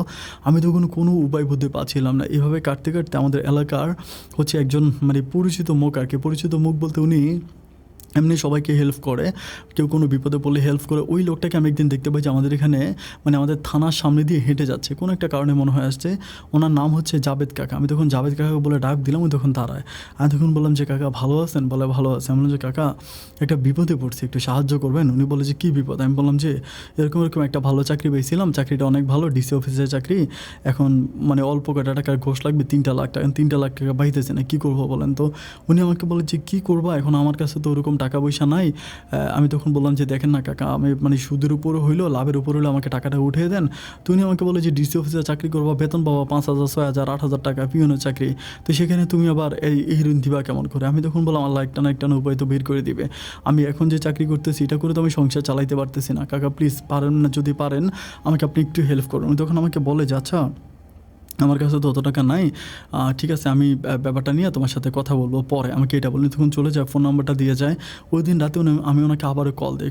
উনি বলে যে তুমি আগামী দিন সকালবেলা আসো, বাড়িতে আসো, আমার বাড়িতে আসো, সরাসরি আমার বাড়িতে আসলে আমি তোমার সাথে কথা বলবো। এরপর আমি বললাম যে ঠিক আছে। এরপরের দিন আমি ওনার বাড়িতে যাই। ওনার বাড়িতে যাওয়ার পরে উনি থাকে, উনি আমাকে বলে যে কী করবো বলো। আমি বললাম যে আপনি যেমনি পারেন আমাকে লাভের উপর হলেও টাকাটা দিয়ে দেন। টাকাটা যদি আপনি আমাকে দেন আমি আপনাকে যথাসময়ে টাকাটা শোধ করে দেবো। আমি আপনার টাকা মাইরে খাবো না, আমি জীবনে কখনো কারো টাকা মাইরে খাই না। উনি তখন আমাকে বলতেছে যে ঠিক আছে আমার কাছে টাকা নাই, তবে আমি তোমাকে একটা জায়গায় নিয়ে যাচ্ছি, ওই জায়গা থেকে তুমি যদি বুঝে শোনায় টাকাটা নিতে পারো তাহলে আমার কোনো আপত্তি নেই। এরপর আমাদের এলাকার সেই চেয়ারম্যানের কাছে উনি আমাকে নিয়ে যায়, যে চেয়ারম্যান আমার বিয়েতে আসছিল। একেবারে ইয়াং বয়সী একটা চেয়ারম্যান, আমার থেকেও বয়স হয়তো 2-3 বছরের বড় হবে, যথেষ্ট সুন্দর সুষ্ঠু একটা মানুষ এবং বিবাহিত, ওনার 2টা সন্তানও আছে। ওনার ঘরে আমাকে নিয়ে যায়।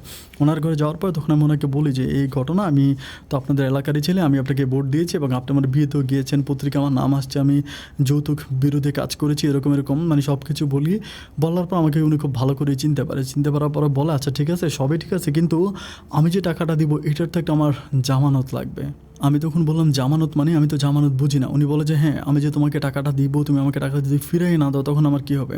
আমি যে আর এটা 1 টাকা 2 টাকা না, 3 লাখ টাকা মানে অনেক টাকা। তুমি একটা কাজ করো, তুমি তোমার আব্বার কাছ থেকে তোমাদের জায়গা সম্পত্তির দলিলগুলো নিয়ে আসো। আমি বলি না যে আমাকে কোনো কিছু দলিল করে দাও, বিক্রি করে দাও, জাস্ট বাড়ির জায়গাটা মানে বাড়ির জায়গার যে দলিলপত্রগুলো আছে ওইগুলো আমাকে দাও, ওইগুলো আমার কাছে বন্ধক রাখো, রাখার পরে আমি হচ্ছে তোমাকে মানে দিয়ে দেবো, মানে আমি তোমাকে টাকা দিব। উনি আমাকে এটা বলে। আমি তখন বলি আলহামদুলিল্লাহ, এর চেয়েও বড় অফার তোমার জন্য আর কিছু হতেই পারে না। আমি বাড়ির দলিলগুলো ওনাকে দিলেও উনি তখন আমাকে হচ্ছে জায়গাটা দিয়ে দিবে, মানে টাকাটা দিবে। সো এটা তো আমি তো আর আমার বাবার জায়গায় বিক্রি করতেছি না, এমন না যে আমি জায়গায় বিক্রি করে দিচ্ছি, তাহলে তো খুবই ভালো। আমি তখন বললাম আলহামদুলিল্লাহ, আল্লাহ আমাকে একটা খুব ভালো সুযোগ দিয়েছে। যাই হোক, যথারীতি আমি হচ্ছে ওই সময় বাড়িতে যাই। বাড়িতে গিয়ে আবারও পুনরায় আব্বাকে বলি। আব্বার কথাই একটা দলিল দূরের কথা, আব্বা আমাকে কোনোভাবে আমার কোনো কথা সহ্যই করতে পারে না। আব্বার কথা হচ্ছে, আমি নিজের ভিটা মাটি বিক্রি করে আমি তোরা টাকা দিব, তুই তোর বউকে ছাইড়া দে, মানে চম্পাকে ছাইড়া দে।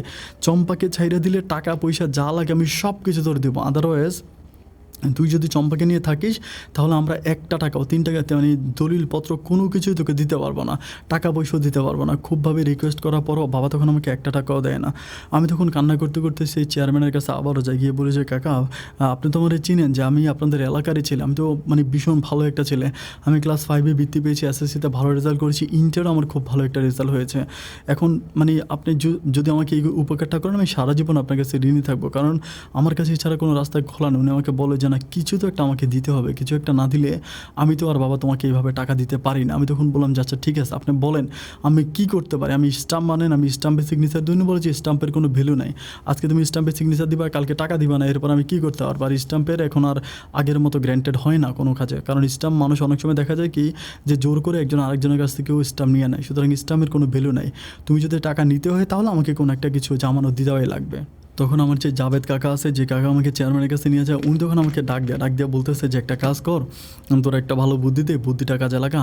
দেখ, আসলে পরিস্থিতি মানুষকে অনেক কিছু করতে বাধ্য করে। চেয়ারম্যান কিন্তু আমার কাছে বলছিল যে এরকম এরকম মানে তার একটা কাজের লোক লাগবে, একটা কাজের মেয়ে লাগবে। আমাকে বেশ কয়েকদিন ধরে বলতেছেন, আমি কাজের মেয়ে পাইতেছি না। তুই যদি একটা কাজ করস, তোর বউকে হচ্ছে চেয়ারম্যানের কাছে দিয়ে যা, বা মানে বাসায় কাজ করবে, এবং বাসায় কাজ করার পরে তোর বউ হচ্ছে তোর টাকা শোধ মানে তুই টাকা দিয়ে তোর বউকে ছুটে নিয়ে যাবে ওখান থেকে। ওই সময় আমি একটা ব্যাপার বলতে ভুলে গেছিলাম, ওই সময় চম্পা কিন্তু প্রেগনেন্ট ছিল, মানে ওর পেটে বাচ্চা ছিল। তা আমি তখন বললাম যে কাকা, এটা কেমন কথা বলতেছেন, এটা তো কোনো কথাই না, আমি তো এটা পারবো না কখনো। আমি আমার বউকে কীভাবে চেয়ারম্যানের কাছে দিয়ে যাবো? উনি তখন বলে, আরে চেয়ারম্যানের কাছে দিবা না বোকা, মানে চেয়ারম্যানের ঘরে চেয়ারম্যানের বউ আছে, চেয়ারম্যানের বাচ্চা আছে, চেয়ারম্যানের মা আছে, বাবা আছে, তাদের সাথে চম্পা থাকবে, থাইকা তাদের কাজে একটু হেল্প করবে, সাহায্য সহযোগিতা করবে। এরই মাঝে তুমি চেয়ারম্যানের কাছ থেকে টাকাটা নিয়ে যাবা, টাকাটা নিয়ে যাওয়ার পরে যথাসময় তুমি টাকাটা ফিরে দিয়ে তোমার বউকে তুমি এখান থেকে নিয়ে যাবা। আমি তখন বললাম যে তার মানে ডাইরেক্ট কথা হচ্ছে বউ বন্ধক। উনি বলে যে হ্যাঁ, তুমি যেটা বুঝতে পারছো এইটাই, কারণ এটা ছাড়া তোমার কাছে আর কোনো রাস্তা খোলা নেই, কারণ তোমার আব্বা আম্মা টাকা দিবে না, তোমার শ্বশুরবাড়ি থেকেও টাকা তুমি চাইবে না, তোমার বউ তোমার কাছে থাকবে না, তো থাকবে তাইলে তুমি আর কী করবে আমাকে বলো? আর এমন না যে তুমি চেয়ারম্যানের ঘরে তোমার বউকে তুমি দিয়ে দিচ্ছ, চেয়ারম্যানের মা আছে, বাবা আছে, বউ আছে, বাচ্চা আছে। চেয়ারম্যানের ঘরে আগেও তো কাজের লোক ছিল, তাই না? কাজের লোক হিসেবে থাকবে, এরপর তুমি টাকাটা দিয়ে তুমি টাকাটা নিয়ে যাবা, মানে বউ টাকাটা দিয়ে তোমার বউকে তুমি নিয়ে যাবো, আমাকে এটা বলে, মানে জাভেদ কাকা বলে।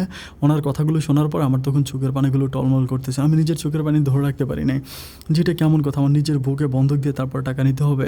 কান্না করতে করতে আমি তখন মানে বাসায় আসার পর ও আমার দিকে তাকে খুবই অবাক হয়ে গেছে। বলে, কী হয়েছে তোমার চোখে মুখে এরকম বিষণ্ণতা কেন, কী হয়েছে আমাকে বলো? আমি তখন বললাম যে জানি না কী হয়েছে, কিন্তু আমার মনটা খুবই খারাপ। আমাকে বলে, কেন? আমার কাছে খুলে বলো, তোমার মনটা খারাপ কেন? আমার কাছে বলো কী হয়েছে। আমি বললাম যে দেখো, এই ঘটনা, আমি তখন সমস্ত ঘটনাগুলো ওর কাছে খুলে বলি যে এমনি হয়েছে, সব কিছু বললো। তখন আমাকে বলতেছে যে তাহলে প্রবলেম কী? প্রবলেমে তো কিছু নাই, তুমি আমাকে দাও, আমি চেয়ারম্যানের বাড়িতে থাকি, থাকার পরে এরপরে তুমি টাকা দিবা, আর টাকা দেওয়ার পরে আমি তখন চেয়ারম্যানের বাড়ি থেকে চলে আসবো। আমি তখন বলি, বৌরে তুমি কি জানো যে আমি যেখানে চাকরি করতে যাচ্ছি এটা হচ্ছে যে মানে একটা ডিসি অফিসের চাকরি, সো এখানে আসলে আমি অত বেশি টাকা পাবো না যে আমি তোমাকে সাথে নিয়ে আসতে পারবো। দেখা যায় পুরোটা টাকা শোধ করতে আমার 1 বছরেরও বেশি সময় লাগবে। তুমি কি এই চেয়ারম্যানের বাড়িতে 1 বছর থাকবা আর তোমার পেটে আমার বাচ্চা, এটি কীভাবে সম্ভব? আমাকে বলে তুমি জানো না পরিস্থিতি মানুষকে অনেক সময় অনেক কিছু করতেই বাধ্য করে। তুমি আল্লাহর উপরে ভরসা রাখো আর আমার উপরে ভরসা রাখো। আমি তোমার সন্তানকে আমার পেটে আগলে ধরে রাখবো আর কোনোদিন তোমাকে কষ্ট দিব না। আমি চেয়ারম্যানের বাড়িতে টুকিটাকি কাজ করব, এরপরে তুমি টাকাটা দিয়ে আমাকে ছুটে নিয়ে আসবা। দেখো আমার ভাইয়া বিদেশ যাওয়ার সময় কিন্তু তোমরা টাকা দিছিলা, অথচ আজকে তুমি এত ভালো একটা চাকরি পাইতেছো, আমি আমার বাবা মায়ের কাছ থেকে তোমাকে একটা টাকা এনে দিতে পারতেছি না। সেক্ষেত্রে যদি আমি তোমার জন্য এই উপকারটুকু করতে না পারি তাহলে আমি নিজেকে অনেক বেশি অকৃতকার্য মনে করতেছি। প্লিজ তুমি আমাকে অন্তত এই কাজটুকু করার সুযোগ দাও, তোমাকে অন্তত এই সাহায্যটা যেন আমি করতে পারি, আমাকে এই সুযোগটা করে দাও। আমি তখন বলতেছিলাম যে চম্পা তুমি ব্যাপারটাতে যত সহজ মনে করতেছো, যত ইজি মনে করতেছো, ব্যাপারটা তত সহজও না তত ইজিও না, এটা খুবই ডিফিকাল্ট, এটা তুমি করতে পারবা না। চেয়ারম্যানের বাড়িতে কাজ করা, চেয়ারম্যানের বাড়িতে থাকা, এইটা মানে খুব সহজ কাজ না। ও তখন আমাকে বলে যে আমি এর চেয়েও কঠিন কাজগুলো করে অভ্যস্ত, আমি পারবো, তুমি প্লিজ আমাকে যেতে দাও, আমি চেয়ারম্যানের বাড়িতে কাজ করব, কাজ করে আমি থাকবো, তুমি আমাকে প্লিজ এটা করো। আমি তখন চেয়ারম্যানের 2 দিন পরে আমি চেয়ারম্যানের সাথে দেখা করে বলি যে চেয়ারম্যান সাহেব, চেয়ারম্যানের সাথে দেখা করার পরে চেয়ারম্যান বলার পর উনি বলে যে হ্যাঁ মানে জাভেদ ভাই আমাকে বলছে, আমাকে এটা বলে। আমি তখন বলি যে দেখেন আমার বউ তো পোয়াতে, ওর তো বাচ্চা হবে। উনি তখন আমার গায়ে এরকম হাত দিয়ে বলে, হাই রে বেটা, আমি তোর একটা কথা বলি শোন, তুই আমার কাকা বলে ডাকিস, কিন্তু দেখ আমি আর তুই কিন্তু প্রায় বয়সে অনেক বেশি ডিস্টেন্স না, আমরা প্রায় বয়সে সমবয়সী। তোর বউ আমার ঘরে থাকবে মানে হচ্ছে আমার নিজেরও বউ আছে, আমার বাচ্চা আছে, আমার বাবা আছে, মা আছে। আমি তো আসলে তোকে এইভাবে টাকাটা দিয়ে দিতে পারি না, তোকে আমি টাকাটা দিয়ে দিলাম, তুই আমার টাকাটা দিলি না, তখন কী হবে?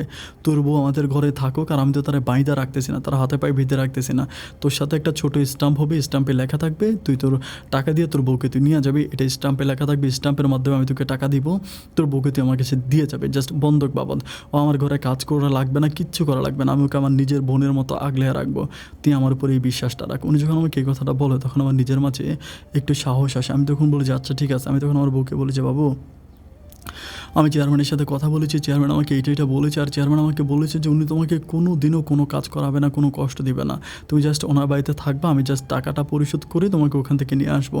ও বলো আচ্ছা ঠিক আছে। দিনটা ছিল পরে শুক্রবার, বৃহস্পতিবার রাতের বেলায় আমি ওকে নিয়ে শুয়েছি। তখন আমি খুব খেয়াল করে দেখি যে ও হুফিয়ে কাঁদতেছে। আমি তখন বলি যে চম্পা কী হয়েছে? ও বলে না কিছু হয় না, আমার না সর্দি লাগছে। আমি বলি কী বলো, সর্দি লাগলে তো মানুষের নাক দিয়ে পানি বের হয়, কিন্তু তোমার তো চোখ দিয়ে পানি বেরোচ্ছে। আমাকে বলে যে আমার এমন সর্দি যে সর্দির পানি নাক দিয়ে নয় চোখ দিয়ে বের হয়। আমি তখন বললাম যে শোনো আমার দিকে তাকাও।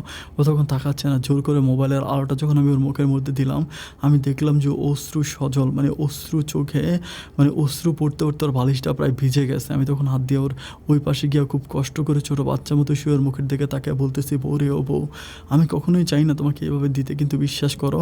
আমাকে বলে না আমি তোমার জন্য কান্না করতেছি না, আমি তোমার জন্য মন খারাপ করতেছি না, আমি শুধু চিন্তা করতেছি কোন বাবা মায়ের ঘরে আমি জন্মাইছি, আমার বাবা মা আমার এই বিপদের দিন আমার পাশে নাই। আমার যে ভাইকে আমি নিজের রক্তের মানে নিজের চেয়েও বেশি আপন মনে করতাম, আমার ওই ভাইটা পর্যন্ত দুবাইতে গেল, আমার ভাইও আর আমার কোনো খোঁজ খবর নিল না।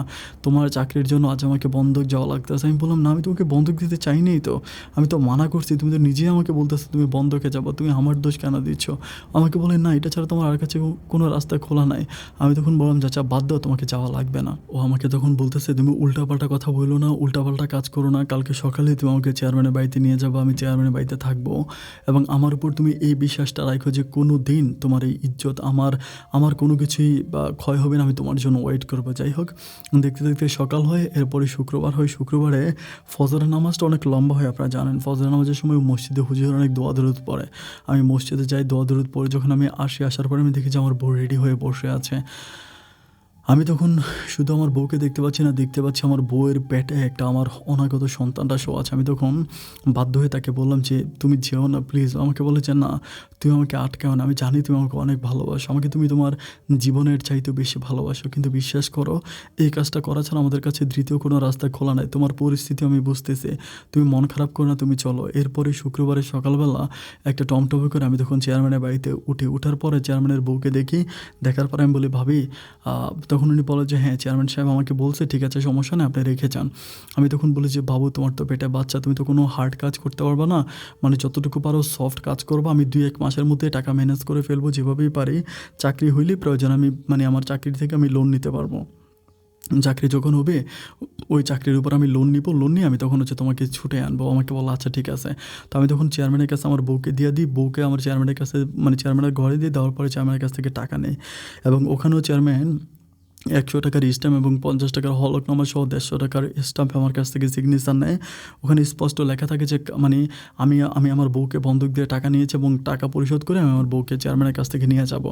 এটা বলে তখন আমি ওখান থেকে চলে আসি। আসার পরে আমি যখন এই টাকাটা নিয়ে আমার বন্ধু আমাকে যে লোকটার কাছে নিয়ে গেছে দালাল, ওই দালালের কাছে ৩ লাখ টাকা দিই।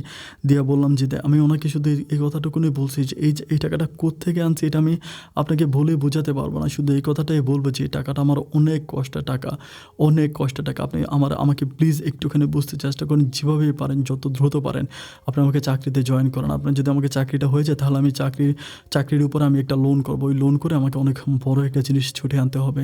উনি তখন আমাকে বলতেছে তুমি টেনশন করো না, তোমাকে জাস্ট আমি ১ সপ্তাহের ভিতরে জয়েন করাই দিব।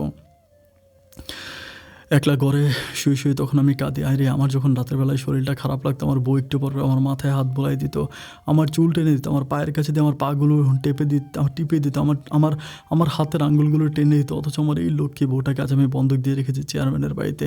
না জানি আমার বউটা কেমন আছে, না জানি কোথায় আছে, না জানি খেয়েছে কিনা, না ঘুমিয়েছে কিনা।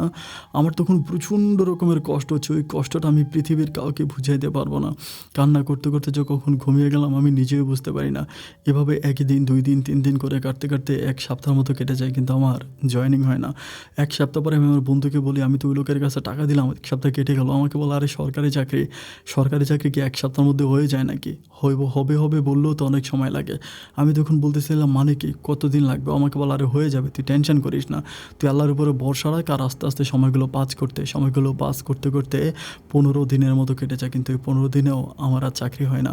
আমি চেয়ারম্যানের বাড়িতে আমার বউকে ফোন করে আমার বউ বলে আমি একদম ঠিক আছে, আমি একদম বিন্দাস আছি, তুমি আমাকে নিয়ে ১ বিন্দু পরিমাণ টেনশন করো না, আমি সব দিক থেকে অনেক ভালো আছি, আমি অনেক হ্যাপি আছি। তুমি শুধু নিজের প্রতি খেয়াল রাখো, ঠিকমতো খাওয়া দাওয়া করো, ঘুমাও, তুমি ঠিক থাকলেই সব ঠিক, তুমি আমাকে নিয়ে ভেবো না। যেতে যেতে প্রায় ১ মাসের মতো কেটে যায়, কিন্তু আমার আর জয়েনিং হয় না। ১ মাসের ভিতরে আমাকে একটা ইন্টারভিউতে নেওয়া হয় না। আমাকে মানে এর মাঝে কিন্তু আবার ইন্টারভিউ হয়, মৌখিক হয়, তারপরে লিখিত পরীক্ষা হয়। আমি ওই লোকটাকে বলছিলাম যে মৌখিক পরীক্ষা, লিখিত পরীক্ষা আমাকে জয়েন করুন। বলে না, এখানে জয়েন করলে আপনি ফেল করবেন, আপনার জয়েন করানোর দরকার না, আমি আপনাকে ডাইরেক্ট হচ্ছে চাকরিতে নিয়ে যাব। ১ মাস পরে ওই পরীক্ষার যারা উত্তীর্ণ হয়েছে, যারা পাস করেছে তারা অলরেডি চাকরিতে জয়েন করে ফেলেছে। ওই মুহূর্তে আমার কোনো চাকরি নেই। তখন আমি আমার বন্ধুকে ফোন করে বলি যে কিরে বন্ধু, আমার তো কোনো খোঁজ খবর না। আমাকে বলো হয়ে যাবে করতে করতে আরও ২ মাস কেটে যায়। ২ মাস পরে আমার অবস্থা এতটাই খারাপ হয়ে যায় আমি চোখ মেলতে পারি না। আমার ভিতরে তখন প্রচণ্ড রকমের কষ্ট কাজ করতে থাকে। আমি তখন বলি যে আল্লাহ তুমি রহমত করো, আল্লাহ তুমি রহমত করো। ২টা মাস কেটে যায়, আমার ভিতরে তখন সন্দেহর মাত্রাটা বাড়তে থাকে। আমি তখন আমার বন্ধুকে বলি কিরে, আমার কি টাকা দিবে, আমি কি টাকা ফিরে পাবো নাকি চাকরি পাবো? আমাকে বলে আমি বুঝতে পারতেছি না, তুই ওনার কাছ থেকে টাকাটা আছে। আমি তখন একদিন ওনার বাড়িতে যাই, ওই দালালের বাড়িতে গিয়ে বলতেছি যে দেখেন আপনি আমাকে টাকাটা ফিরিয়ে দিন, যদি চাকরিটা না হয়। আমার কথা হচ্ছে টাকাটা যদি দিয়ে দেয় আমি ওই টাকাটা দিয়ে আমার বউকে নিয়ে আসবো। কিন্তু ওই লোক আমাকে টাকা দিব বলে একদিন দিনাজপুর, একদিন ঢাকা, একদিন ময়মনসিংহ, একদিন ফরিদপুর, একদিন যশোর, একদিন খুলনা, বাগেরহাট, একদিন এক জায়গার কথা বলে উনি থাকে। আমি ওনাকে আর ঘরে গেলে পাই না।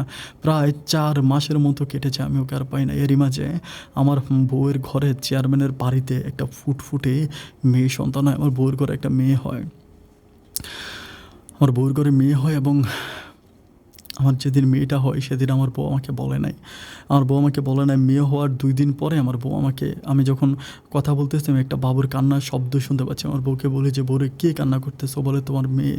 আমি বললাম আমার মেয়ে কান্না করতেছে, তুমি আমারে বললা না? ও বলে যে, আমি বললাম কবে হয়েছে? বলে 2 দিন হয়েছে। আমার বাবা হিসেবে তখন এত পরিমাণ কষ্ট লাগতেছিল, রে আল্লাহ, আমি কাউকে বুঝাইতে পারবো না যে আমার সন্তানটা হইল, আমি জানতেও পারলাম না, আমি গেলামও না। যখন আমাকে বলে তার পরের দিন আমি চাই আমার বাবু দেখার জন্য। আমি বললে হয়তো কেউ বিশ্বাস করবে কিনা জানি না, যে সময় একটা মেয়ে খাট থেকে উঠতে পারে না, আমি ওই সময় গিয়ে দেখেছি আমার বউ কাজ করতেছে আর আমার বাবুটা দোলনার মধ্যে শুয়ে আছে। আমি কি আমার সন্তানটাকে কোলে নিয়ে কপালে চুমু দিই আর বলি হায় রে আল্লাহ কেন আমাকে শিক্ষিত বেকার বানালো? আল্লাহ কেন বাংলাদেশের এরকম সিস্টেমগুলো আল্লাহ দিল? কেন চাকরির জন্য ঘুষ দিতে হবে? কেন সংসার চালানোর জন্য নিজের বউকে বন্ধক দিতে হবে? কেন আল্লাহর নিয়মগুলো এত কঠিন? আমি তখন মনে মনে আল্লাহকে গালি দিতে থাকি। আল্লাহকে গালি দিয়ে সন্তানটাকে সন্ধ্যাটাকে চুমু দিই, তারপরে সন্ধ্যাটাকে ওখানে রেখে আমি তখন বেরিয়ে আসি। এসে আমার বন্ধুকে প্রচণ্ড রকমের গালাগালি করি, ফোন করে গালাগালি করে ও আমাকে বলে যে টাকা তুই দিছিস, তুই ওঠা। আমি জানি না, ও তখন আমার কাছ থেকে সম্পূর্ণ রকমের ছুটে যায়। আমি তখন একটু একটু করে বুঝতে পারি যে আমার ওই বন্ধুও ওই টাকার মাঝে জড়িত আছে, কারণ ও ঘুষ দিয়ে চাকরি নিছে, ও ডিসি অফিসে চাকরি করে। শুধু আমি না, এরকম ও আরও 5-6 জন লোককে ওই দালালটার কাছে নিয়ে গেছে এবং ওই দালালে আরও 5-6টা লোকের কাছ থেকে সেমভাবে টাকা নিয়ে গেছে। তার মানে ওদের এটা হচ্ছে অনেক বিশাল একটা সিন্ডিকেট। আমি ওই সিন্ডিকেটের মধ্যে পড়ে গেলাম। আমি তখন সব কিছু বাদ দিয়ে আমার বাবার দ্বারস্থ হয়ে আমার বাবার কাছে যাই। বাবার কাছে গিয়ে বাবার হাতে পায়ে ধরে কান্নাকাটি করেছে, বাবা আমার এই ঘটনা। আমি তখন বাবার কাছে সমস্ত ঘটনাগুলো খুলে বলে, আমার বাবা বলে, আমি জানি তো তুই তোর বউকে চেয়ারম্যানের বাড়িতে কাজে দিয়েছিস। আমি বলি যে বাবা আমি বিপদে পড়ে গেছে, বাবা তুমি আমাকে বাঁচাও। আমি খুবভাবে বাবার হাতে পায়ে ধরে কান্নাকাটি করি। আমি বলি যে বাবা তুমি আমাকে একটা রহমত করো, তুমি আমাকে জাস্ট একটা বারের জন্য আমাকে টাকাগুলো দাও, আমি আমার বউকে চেয়ারম্যানের বাড়ি থেকে ছুটে আনি। খুব কান্নাকাটি করে ওই দিন আমার বোনের মনটাও ভালো থাকে। আর আমার বাবা মা এমন একটা মানুষ, তারা আমার বোনের কথা ছাড়া কিছুই বোঝে না। আমার বোন যেটা বলবে আমার বাবা মা সেটাই শুনবে। আমার বাবা মা যেন মোমের পুতুল, আমার বোনের কথা ছাড়া তারা একটা পাও কোনো দিকে দেয় না। আমার বোন যেটা করতে বললে আমার বাবা মা সেটাই করে। পরিশেষে আমি বাবা মাকে বললাম যে আমাকে টাকাটা দাও, আমি আমার বউকে চেয়ারম্যানের বাড়ি থেকে ছুটে আনি। আমি আর নিতে পারতেছি না। খুবভাবে কান্নাকাটি করার পরে বাবা বল, আমার কাছে তো টাকা নাই, এখন ওই যে জমি আছে জমিটাই বিক্রি করতে হবে। সব শেষ, যে জমিটা রক্ষা করার জন্য আমি চম্পাকে বিয়ে করি, সেই জমিটা বিক্রি করে চেয়ারম্যানের বাড়ি থেকে আমি চম্পাকে হচ্ছে ছুটে আনি বলতে চেয়ারম্যানের চম্পাকে ছুটে আনার জন্য আমি জমিটা বিক্রি করি। তো ওই জমিটা বিক্রি করার পর 4 লাখ টাকা জমিটা বিক্রি হয়। 4,20,000 টাকা হচ্ছে আনুষঙ্গিক কাছে খরচ হয়ে যায়। 4 লাখ টাকা উঠার পর এখান থেকে আমি 1 লাখ টাকা আমার বাবার হাতে দিয়ে 3 লাখ টাকা নিয়ে চেয়ারম্যানের বাড়িতে যাই। চেয়ারম্যানের বাড়িতে গিয়ে আমি যাওয়ার সময় আমাদের এলাকার আরও 2জন মুরব্বীকে নিয়ে যায়। তারপর চেয়ারম্যান স্টাম্প বের করে, ওই স্টাম্প চেয়ারম্যান আমার সামনে ছিঁড়ে ফেলার পর আমি তখন চেয়ারম্যানের হাতে টাকাটা তুলে দিই। টাকাটা তুলে দিয়ে বলি যে আমার বউ আর আমার বাচ্চাকে দিয়ে দেন, আমি আমার বউ বাচ্চাকে নিয়ে যাই। কিন্তু ওই সময় আমার বউ আর আমার কাছে আসতে চায় না। আমি তখন বললাম যে চলো চম্পা বাড়িতে চলো। ও বলে আমি যাবো না। আমি বললাম যে আরে আজব ব্যাপার, তুমি যাবো না কেন? ও বলে না আমি যাবো না। আমি তখন চেয়ারম্যানকে বলতেছি ও যাচ্ছে না কেন? সবাই বোঝাচ্ছে তুমি যাও, তোমার স্বামীর বাড়িতে যাও। চেয়ারম্যান নিজেও বলতেছে যে তুমি তোমার স্বামীর বাড়িতে চাও। ও তখন আর যেতে চায় না। ও বলে যে আমি যে বাড়িতে আছি এই বাড়িতে আমার জীবনটা আমি কাটিয়ে দেবো, আমি আর যাবো না। ও তখন সবাই তখন খুবভাবে বোঝাচ্ছে যে তুমি যাও, তুমি যাবা না কেন, তুমি যাও, তুমি গেলে তোমার স্বামীর কাছে গেলে তুমি ভালো থাকবা, তুমি যাও। তখন আর ও আসতে রাজি হয় না, ও আর আসে না। এখন দেখতে দেখতে রাত হয়ে যাওয়ার পর আমি তখন বাড়িতে চলে আসি। বাড়িতে আসার পরে আব্বা আমাকে বলতেছে এই ঘটনাও তো আসতেছে না, আমি আর কী করব। তারপরে এর পরের দিন আমার বাবা মা দুজনেই যায়, দুজনেই কি আমার বউকে বোঝায় যে দেখো আমাদের একটা নাতিন হয়েছে, আমাদের এই নাতিনটাকে নিয়ে তুমি এখানে থাকতে পারো না, তুমি চলো। ও তখন সবার কাছে একটা কথাই বলে যে আপনার ছেলেকে বলেন আমাকে তালাক করে দেওয়ার জন্য, আমি ওর কাছ থেকে কোনো কাবিনের টাকাও চাই না, আমাকে তালাক করে দেখ, আমি আর কোনোদিনও এই সমাজে মুখ দেখাতে চাই না, আমিও আপনাদের পরিবারে ফিরে যেতে চাই না, আমিও চেয়ারম্যানের কাছেই থাকবো অমরণ, মৃত্যু পর্যন্ত আমি চেয়ারম্যানের বাড়িতে থাকবো। মরার পরে একজন চাকরানি হিসাবে চেয়ারম্যানের বাড়ির পাশেই আমার কবর হবে। আমি তখন বলতেছি বউ তুমি কথা বলতে পারো না, তুমি এত হার্ড হতে পারো না, তুমি এত কঠিন হতে পারো না, তুমি চলো আমার সাথে চলো। ও তখন আমার আর কোনো কথাই শোনা, ও তখন আর আসতেই চায় না। এরপর থেকে আমি দিন রাত সব কিছু, আমার চাকরি শেষ, আমার টিউশনি শেষ, সব কিছু শেষ করে আমি তখন চেয়ারম্যানের বাড়ির আশেপাশে ঘুরতে থাকি ওকে নেওয়ার জন্য। 1 দিন 2 দিন 3 দিন 4 দিন আমি একেবারে পাগলের মতো হয়ে যাই। আমার মাথায় এক একটা চুল এক একটা হাতের মতো লম্বা হয়ে যায়। আমি চেয়ারম্যানের বাড়িতে কান্নাকাটি করে ঘুরে ফিরি। এরকম করতে করতে একটা সময় চেয়ারম্যান আমার বাবাকে বুদ্ধি দেয় যে একটা কাজ করেন, ছেলেটা তো একদম পাগল হয়ে যাচ্ছে মেয়েটার জন্য এবং মেয়েটা তো আর যাবে না। আমিও ব্যক্তিগতভাবে চম্পাকে অনেক বুঝাইছিলাম আপনার ছেলের কাছে চলে যাওয়ার জন্য, চম্পার চাইতে রাজি হয় না। এখন না গেলেও তো আমি আর কিছু করতে পারি না, আমি এলাকার একজন চেয়ারম্যান, আমি তো ওরে খারাপ কোনো কিছু বলতেও পারি না। এখন একটা কাজ করেন, আপনার ছেলেটাকে বিদেশ পাঠিয়ে দেন, বলে যে আপনার আশিককে বিদেশে পাঠিয়ে দেন, বিদেশে পাঠিয়ে দিলে তার এই সমস্ত চিন্তাভাবনাগুলো শেষ হয়ে যাবে এবং বিদেশে গেলে হয়তো চম্পাও ভালো হয়ে যেতে পারে, আপনি তাকে বিদেশে পাঠিয়ে দেন। এটা বলার পর আমি বললাম যা, তখন আমি চেয়ারম্যান, আমি তখন আমার আব্বা তখন আমাকে বলতেছিল যে তুই বিদেশে চলে যা। পরে বাবা আমার জন্য হচ্ছে কুয়েতের একটা ভিসা ঠিক করে, তো ভিসা ঠিক করার পরে ভিসার দাম ছিল হচ্ছে অনেক টাকা, প্রায় 6 লাখ টাকার মতো ভিসার দাম ছিল। তো ওইখানে আমি যখন মোটামুটি সব কিছু ঠিকঠাক হবে, টাকা পয়সা জমা দিব, ওই মুহূর্তে আমার যে চেয়ারম্যান তখন আমার আব্বাকে বুদ্ধি দিতেছে যে কুয়েত না পাঠায় ওকে আপনি সৌদি আরবে পাঠান, সৌদি আরবে ভিসার দাম কম আছে, সব কিছুই ঠিক আছে। তখন ওই চেয়ারম্যান সৌদি আরবের একটা ভিসা আমার জন্য ঠিক করে, এটা চেয়ারম্যান ঠিক করে। তো ঠিক করার পর আমার বাবা তখন বলতেছে যে চেয়ারম্যান ভিসা ঠিক করছে, ওই ভিসা তুই সৌদি আরবে চলে যা, কুয়েতে অনেক বেশি টাকা লাগবে। কুয়েতের ভিসাটা কিন্তু আমার আব্বার ঠিক করা। এরপরে চেয়ারম্যান আমাকে যেই ভিসাটা ঠিক করে দেয়, আমার কাছে তখন অনেক বেশি সন্দেহ লাগতেছে যে আমি জানি না কি আসলে আমার বউ ইচ্ছা করে আসতে চাচ্ছে না, নাকি চেয়ারম্যান আমার বউর কোনো ক্ষতি করছে, নাকি কেন আমার বউ আমার কাছে আসতে চায় না, একটা বাচ্চা হওয়ার পরেও কেন আসবে না। আমি তখন বুঝতে পারি না। বুঝতে না পারার পরে সর্বশেষ হচ্ছে আমি তখন বললাম যে যা আছে কপালে তাই হবে। আমি তখন পুনরায় হচ্ছে আবারও হচ্ছে আমি মানে চেয়ারম্যানের কথা মতো আমার বাবার কথা মতো দেন আমি সৌদি আরবের ওই ভিসাটা সব কিছু প্রসেসিং ঠিক আমি সৌদি আরবে চলে যাই। এবং যাওয়ার পর আমি যেটা মনে করছিলাম হয়তো চেয়ারম্যান আমাকে ট্র্যাপে ফেলবে, আমাকে খারাপ কোনো কাজ দেবে, কিন্তু সৌদি আরবে যাওয়ার পর আমি দেখতে পাই যে না, আমার চেয়ারম্যান আমাকে খুব ভালো একটা কাজ দিয়েছে। যে কাজটা আমি করতেছি এই কাজটা আমার অনেক ভালো একটা কাজ, মানে মোটামুটি অনেক ভালো কাজ আমি ওখানে কাজ করতেছি, সময়গুলো ভালোই কাটতেছে। প্রায় এভাবে 5 থেকে 6 মাসের মতো কাটে। আমি তখন আমার আব্বা আম্মাকে বলি তোমরা চেয়ারম্যানের বাড়িতে যাও, আমার মেয়েটাকে দেখো। আমার বাবা মা তখন গেলে আমার বউ তখন গালাগালি করে। আমার বউ বলে আপনারা কেন আসছেন, আমার বউ তখন এটা সেটা বলে খুবভাবে গালাগালি করে আমার আব্বা আম্মাকে। আমার আব্বা আমাকে গালাগালি করে, আমার আব্বা আমাকে প্রচণ্ড রকমের গালাগালি করে। এভাবে প্রায় 2টা বৎসরের মতো কেটে যায়। ওই 2টা বৎসরে আমি কোনো দিনও আমার বউয়ের সাথে 1টা মিনিট কথা বলতে পারি নাই, আমার সন্তানের সাথে 1টা মিনিট কথা বলতে পারি নাই। এবং চেয়ারম্যানকে মাঝে মাঝে ফোন দিতাম, শুধু চেয়ারম্যানের সাথেই কথা বলতাম। টোটাল 2 বছর 2 মাস পরে আমার হঠাৎ করে মানে বাচ্চাটার জন্য খুবই খারাপ লাগতেছে। একটা বাবা হিসাবে একটা বাবাই বুঝবে যে সন্তানের প্রতি তার কতটুকু ভালোবাসা। আমি তখন হচ্ছে আমার বাচ্চাটাকে দেখার জন্য আমি তখন হচ্ছে বাংলাদেশে আসি, শুধু বাচ্চাটাকে দেখবো বলে বাংলাদেশে আসি। তো তখন মোটামুটি আমি ঘরদুয়ার অনেক ঠিকঠাক করে ফেলে, আমাদের ঘরদুয়ার অনেক পরিষ্কার হয়ে যায়, আমাদের সব কিছুই ঠিক হয়। তখন আমাদের পরিবারে আর কোনো অভাব অনটন থাকে না, সব কিছু মোটামুটি অনেক ভালোই থাকে, সব কিছু পরিপাটি করা থাকে, সব কিছু অনেক সুন্দর থাকে। বাংলাদেশে আসার পর আমি তখন আমার আব্বা আমাকে বলি যে আমি আমার সন্তানটাকে দেখতে যাবো। যেদিন আসি তার 3 দিন পরে আমি আমার সন্তানকে দেখতে যাব বলে আমি মানে হচ্ছে চেয়ারম্যানের বাড়িতে যাই। তো চেয়ারম্যানের বাড়িতে যাওয়ার পরে আমার বউ আমার সন্তানকে দেখাচ্ছেন, আমার সন্তানকে ঘরের মধ্যে রেখেও দরজা লাগাই দিছে। আমার বাবা মা আমার সাথে আছে। তো আমি চেয়ারম্যান তখন বাড়িতে ছিল না, চেয়ারম্যানের বউ ছিল না, তারা কোথায় জানি ইনভাইট মানে দাওয়াতে গেছে। তো চেয়ারম্যানের হচ্ছে অন্য মানে চেয়ারম্যানের বাবা মা ছিল। আমি তখন আমার বউকে বলতেছি তুমি দরজা খোলো, আমি আমার সন্তানটাকে দেখবো। আমাকে বললো যে না, আমি তোমাকে সন্তান দেখাবো না। আমি তখন বললাম যে তুমি আমাকে সন্তান দেখাবো না কেন? তখন মোটামুটি ওর সাথে এখানে একটা সিনক্রেট করতে করতে আশেপাশের থেকে বাড়ির অনেকগুলো মানুষ চলে আসে, অনেকগুলো বৃদ্ধ বয়স্ক অনেক মানুষ এখানে জড়ো হয়ে যায় সবার সামনে। ও তখন আমার সাথে খুব খারাপ ব্যবহার করে, মানে অত্যন্ত খারাপ ব্যবহার করে বলতে আমাকে তুই তাই করে ব্যবহার করার পর আমার তখন রাগটা মানে প্রচুর পরিমাণ রাগ উঠে যাওয়ার পর আমি তখন ওকে বলি যে আমি তোকে চেয়ারম্যানের বাড়িতে কাজের মেয়ে হিসাবে দিয়েছিলাম, চেয়ারম্যানের সাথে ঘুমাইতে দেই নাই। তুই চেয়ারম্যানের সাথে ঘুমাইছিলি, আর তুই চেয়ারম্যানের সাথে ঘুমিয়ে চেয়ারম্যানের কাছ থেকে মজা পাইছিস, অ্যান্ড মজা পাওয়ার কারণে তুই আর আমার কাছে আসতে চাচ্ছিস না। মেন কথা হচ্ছে তুই একটা লোভী মেয়ে ছিলি, তোর ভিতরে লোভ ছিল, তুই চেয়ারম্যানেরটা আমার চেয়েও ভালো ছিল, এই জন্য চেয়ারম্যানের কাছ থেকে আর আমাকে ছেড়ে আসবি না। চেয়ারম্যানেরটা ভালো লাগছে তো এই জন্য চেয়ারম্যানের কাছে থাকবে। আর তুই আমার কাছে বললেই পারিস যাবি না, নাটক করতেছিলি কেন, আমার সন্তানকে আমাকে দেখাবি না। মানে আমি তখন ওর গায়ে হাত তুলি এবং ওকে লাথি মেরে ঘরে ঢুকতে গেলে ও তখন আমার পা জড়ায় ধরে প্রচুর পরিমাণ সিনক্রেট করে ওখানে। তখন সবাই আমাকে বোঝায় যেরকম করেন না, মানে পাগলামি করেন না, চেয়ারম্যান আসলে আপনি চেয়ারম্যানের সাথে বসেন। আচ্ছা আমি বলি চেয়ারম্যানের সাথে বসবো, মানে চেয়ারম্যান তো ওর সাথে ঘুমায়। আমি তখন চিল্লিয়া বলতেছি যে চেয়ারম্যান ওর সাথে ঘুমায়। আমার কাছে অনেক ইনফরমেশন আছে, অনেক তথ্য আছে যে চেয়ারম্যান ওর সাথে ঘুমায়।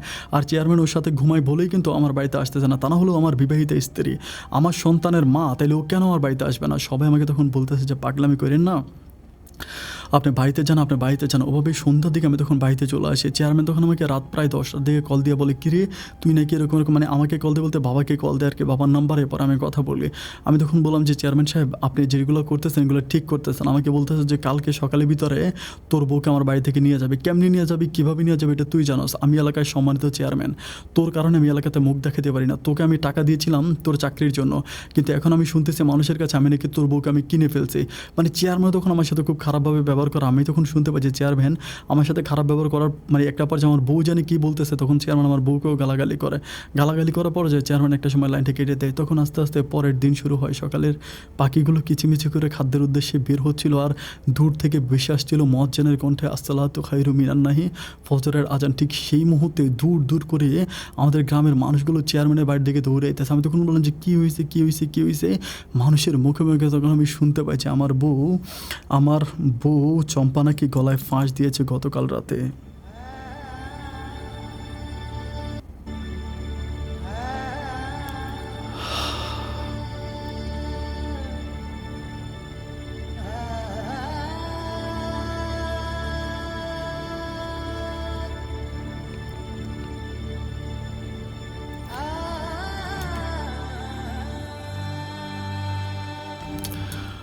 আমিও তখন হচ্ছে মানে দৌড়ে যাই এবং যাওয়ার পরে দেখতে পাচ্ছি আমার বউটাকে চেয়ারম্যানের বাড়ির সামনে শোয়া রাখছে এবং আমার সন্তানটা নাই, আমার সন্তানটা কোনো সাড়া শব্দ পাচ্ছি না। আমি তখন চেয়ারম্যানের কাছে যাওয়ার পরে বললাম যে, "আমার সন্তান কোথায়?" পরে বলে, "ঘরে আছে।" আমি তখন ঘরে যাই। আমি দেখি আমার মেয়েটা তখন খাটের উপরে শুয়ে আছে। মেয়েটা বুঝতে পারে না যে তার মা মারা গেছে। আমি তখন আমার মেয়েটাকে বুকে জড়ায় ধরে কপালে চুমু দেই। কপালে চুমু দেওয়ার সময় দাড়ির খোঁচায় হয়তো আমার মেয়ে একটু ব্যথা পায়। তখন আমার মেয়েটা কান্না করে ওঠে। আমি তখন বাবুটাকে কোলে নিয়ে আমার বউর সামনে নিয়ে যায়। আমি যখন বাবুটাকে ছেড়ে দিচ্ছিলাম, বাবুটা তখন হামু করে দিয়ে মায়ের কাছে যাচ্ছে। মায়ের কাছে যাচ্ছে এবং মায়ের মুখের উপরে যে সাদা কাপড়টা দেওয়া সেটা ধরে টানতেছে মাকে জড়ায় ধরে আছে। তখন আমি সহ ওই এলাকার যতগুলো মানুষ ওখানে ছিল প্রত্যেকটা মানুষ চিৎকার করে কেঁদেছে। পাষাণের মতো আমাদের ওই চেয়ারম্যানের চোখেও তখন পানি এসেছিল। আমি তখন কী করব কোনো কিছুই বুঝতে পারছিলাম না। কান্না করতে আমি তখন ওখান থেকে চলে আসি। কান্না করতে ওখান থেকে চলে আসি। এরপর থেকে পুলিশ আসে। পুলিশ এসে আমার বউকে থানাতে নিয়ে যায়। পোস্টমর্টম করার পরে প্রায় আসরের পরে আমার বউকে বাড়িতে দেওয়া যায়। দিয়ে যাওয়ার পরে তখন আনুষঙ্গিকভাবে আমার বউকে কবরের জন্য প্রস্তুতি নেওয়া হয়। আমার শ্বশুর শাশুড়ি আসে এবং এতদিন পরে সেদিন এট ফার্স্ট আমার বাবার নাম্বারে আমার ছোটো বোন জামাই কল দেয়। আছে এতগুলো বৎসর পরে আমার বাবা বলে যে, "তোমার বোন মারা গেছে।" আমার ওই আমার ছোটো বোনের জামাই আমাকে বলতেছিল যে আমার বোন কেন মারা গেছে এই সমস্ত ঘটনা আমি জানি। আমি যদি বাংলাদেশে আসি আমি আপনার ছেলেরে লটকাবো, আমি আপনার ছেলেরে গাছের সাথে পিটাবো, আমি আপনার ছেলেরে ফাঁসিতে ঝোলাবো, আপনার মেয়েরে তো কোনো দিনও আনবো না। ও তখন উল্টা আমাকে গালাগালি করে, আমি শুনতে পাচ্ছি। যাক, আমার বউকে রাত প্রায় 8:30টার দিকে মাটি দেওয়া হয়। মাটি দেওয়ার পর আমি তখন আমার সন্তানটাকে কোলে নিয়ে বাড়িতে আসি। আসার পরে সন্তানটাকে আমার মায়ের কোলে দিয়ে বাবার কোলে দিই। আর মাঝে আমার সন্তানটাকে নিয়ে আমি আমার বউয়ের কবরের কাছে ঘুরতে যাই। অনেকক্ষণ ধরে ওখানে বসে থাকি। এভাবে দেখতে প্রায় 2টা মাস কেটে যায়। আমার ছুটির সময় শেষ হয়ে যায়। 2 মাস পরে আমি আবারও আল্লাহর পবিত্র জায়গায় সৌদি আরবে ফিরে আসি। আজকে প্রায় 4.5 বছর আমি সৌদি আরব থেকে বাড়িতে যাচ্ছি না। আমার সন্তানটা এখন নাকি অনেক বড় হয়েছে। আমার সন্তানটা হাঁটতে পারে, কথা বলতে পারে, বাবা বলে আমাকে ডাকে। আমার জন্য কান্নাকাটি করে, কিন্তু আমি আর বাংলাদেশে যেতে পারছি না। আপন ভাই, সৌদি আরবের মাটিতে শুয়ে আপনার এই জীবনের গল্পগুলো শুনি ভাই, খুব ভালো লাগে। কাজ শেষে ফিরে এসে হেডফোন কানে দিয়ে আপনার গল্পগুলো শুনি আর নিজের গল্পগুলো হারিয়ে যায় আপনার ওই গল্পগুলোর মাঝে। আপন ভাই, আজ অনেক দিন ধরে খুব কষ্ট করে আমার এই কথাগুলো লিখলাম। জানি না আপনি পড়বেন কিনা। যদি পড়েন, ও ভাই, আমার কথাগুলো মানুষের সামনে তুলে ধরবেন। আমার না বলা কথাগুলো আপনি পৃথিবীর প্রত্যেকটা মানুষের কানে কানে পৌঁছে দেবেন। আপনি অনেক ভালো থাকবেন ভাই।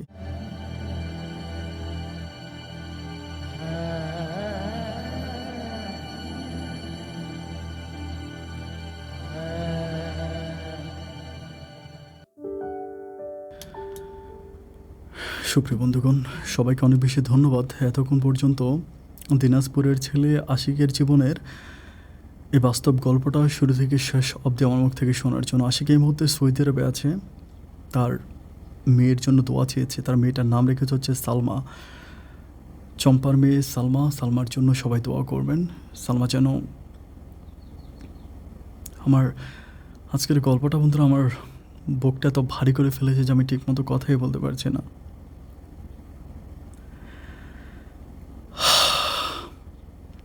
বলার মতো কোনো ভাষা আমার নেই। আমি জানি না যে কেন বাজে কিছু বাস্তবতা এতটা ভয়ঙ্কর হয়েছে।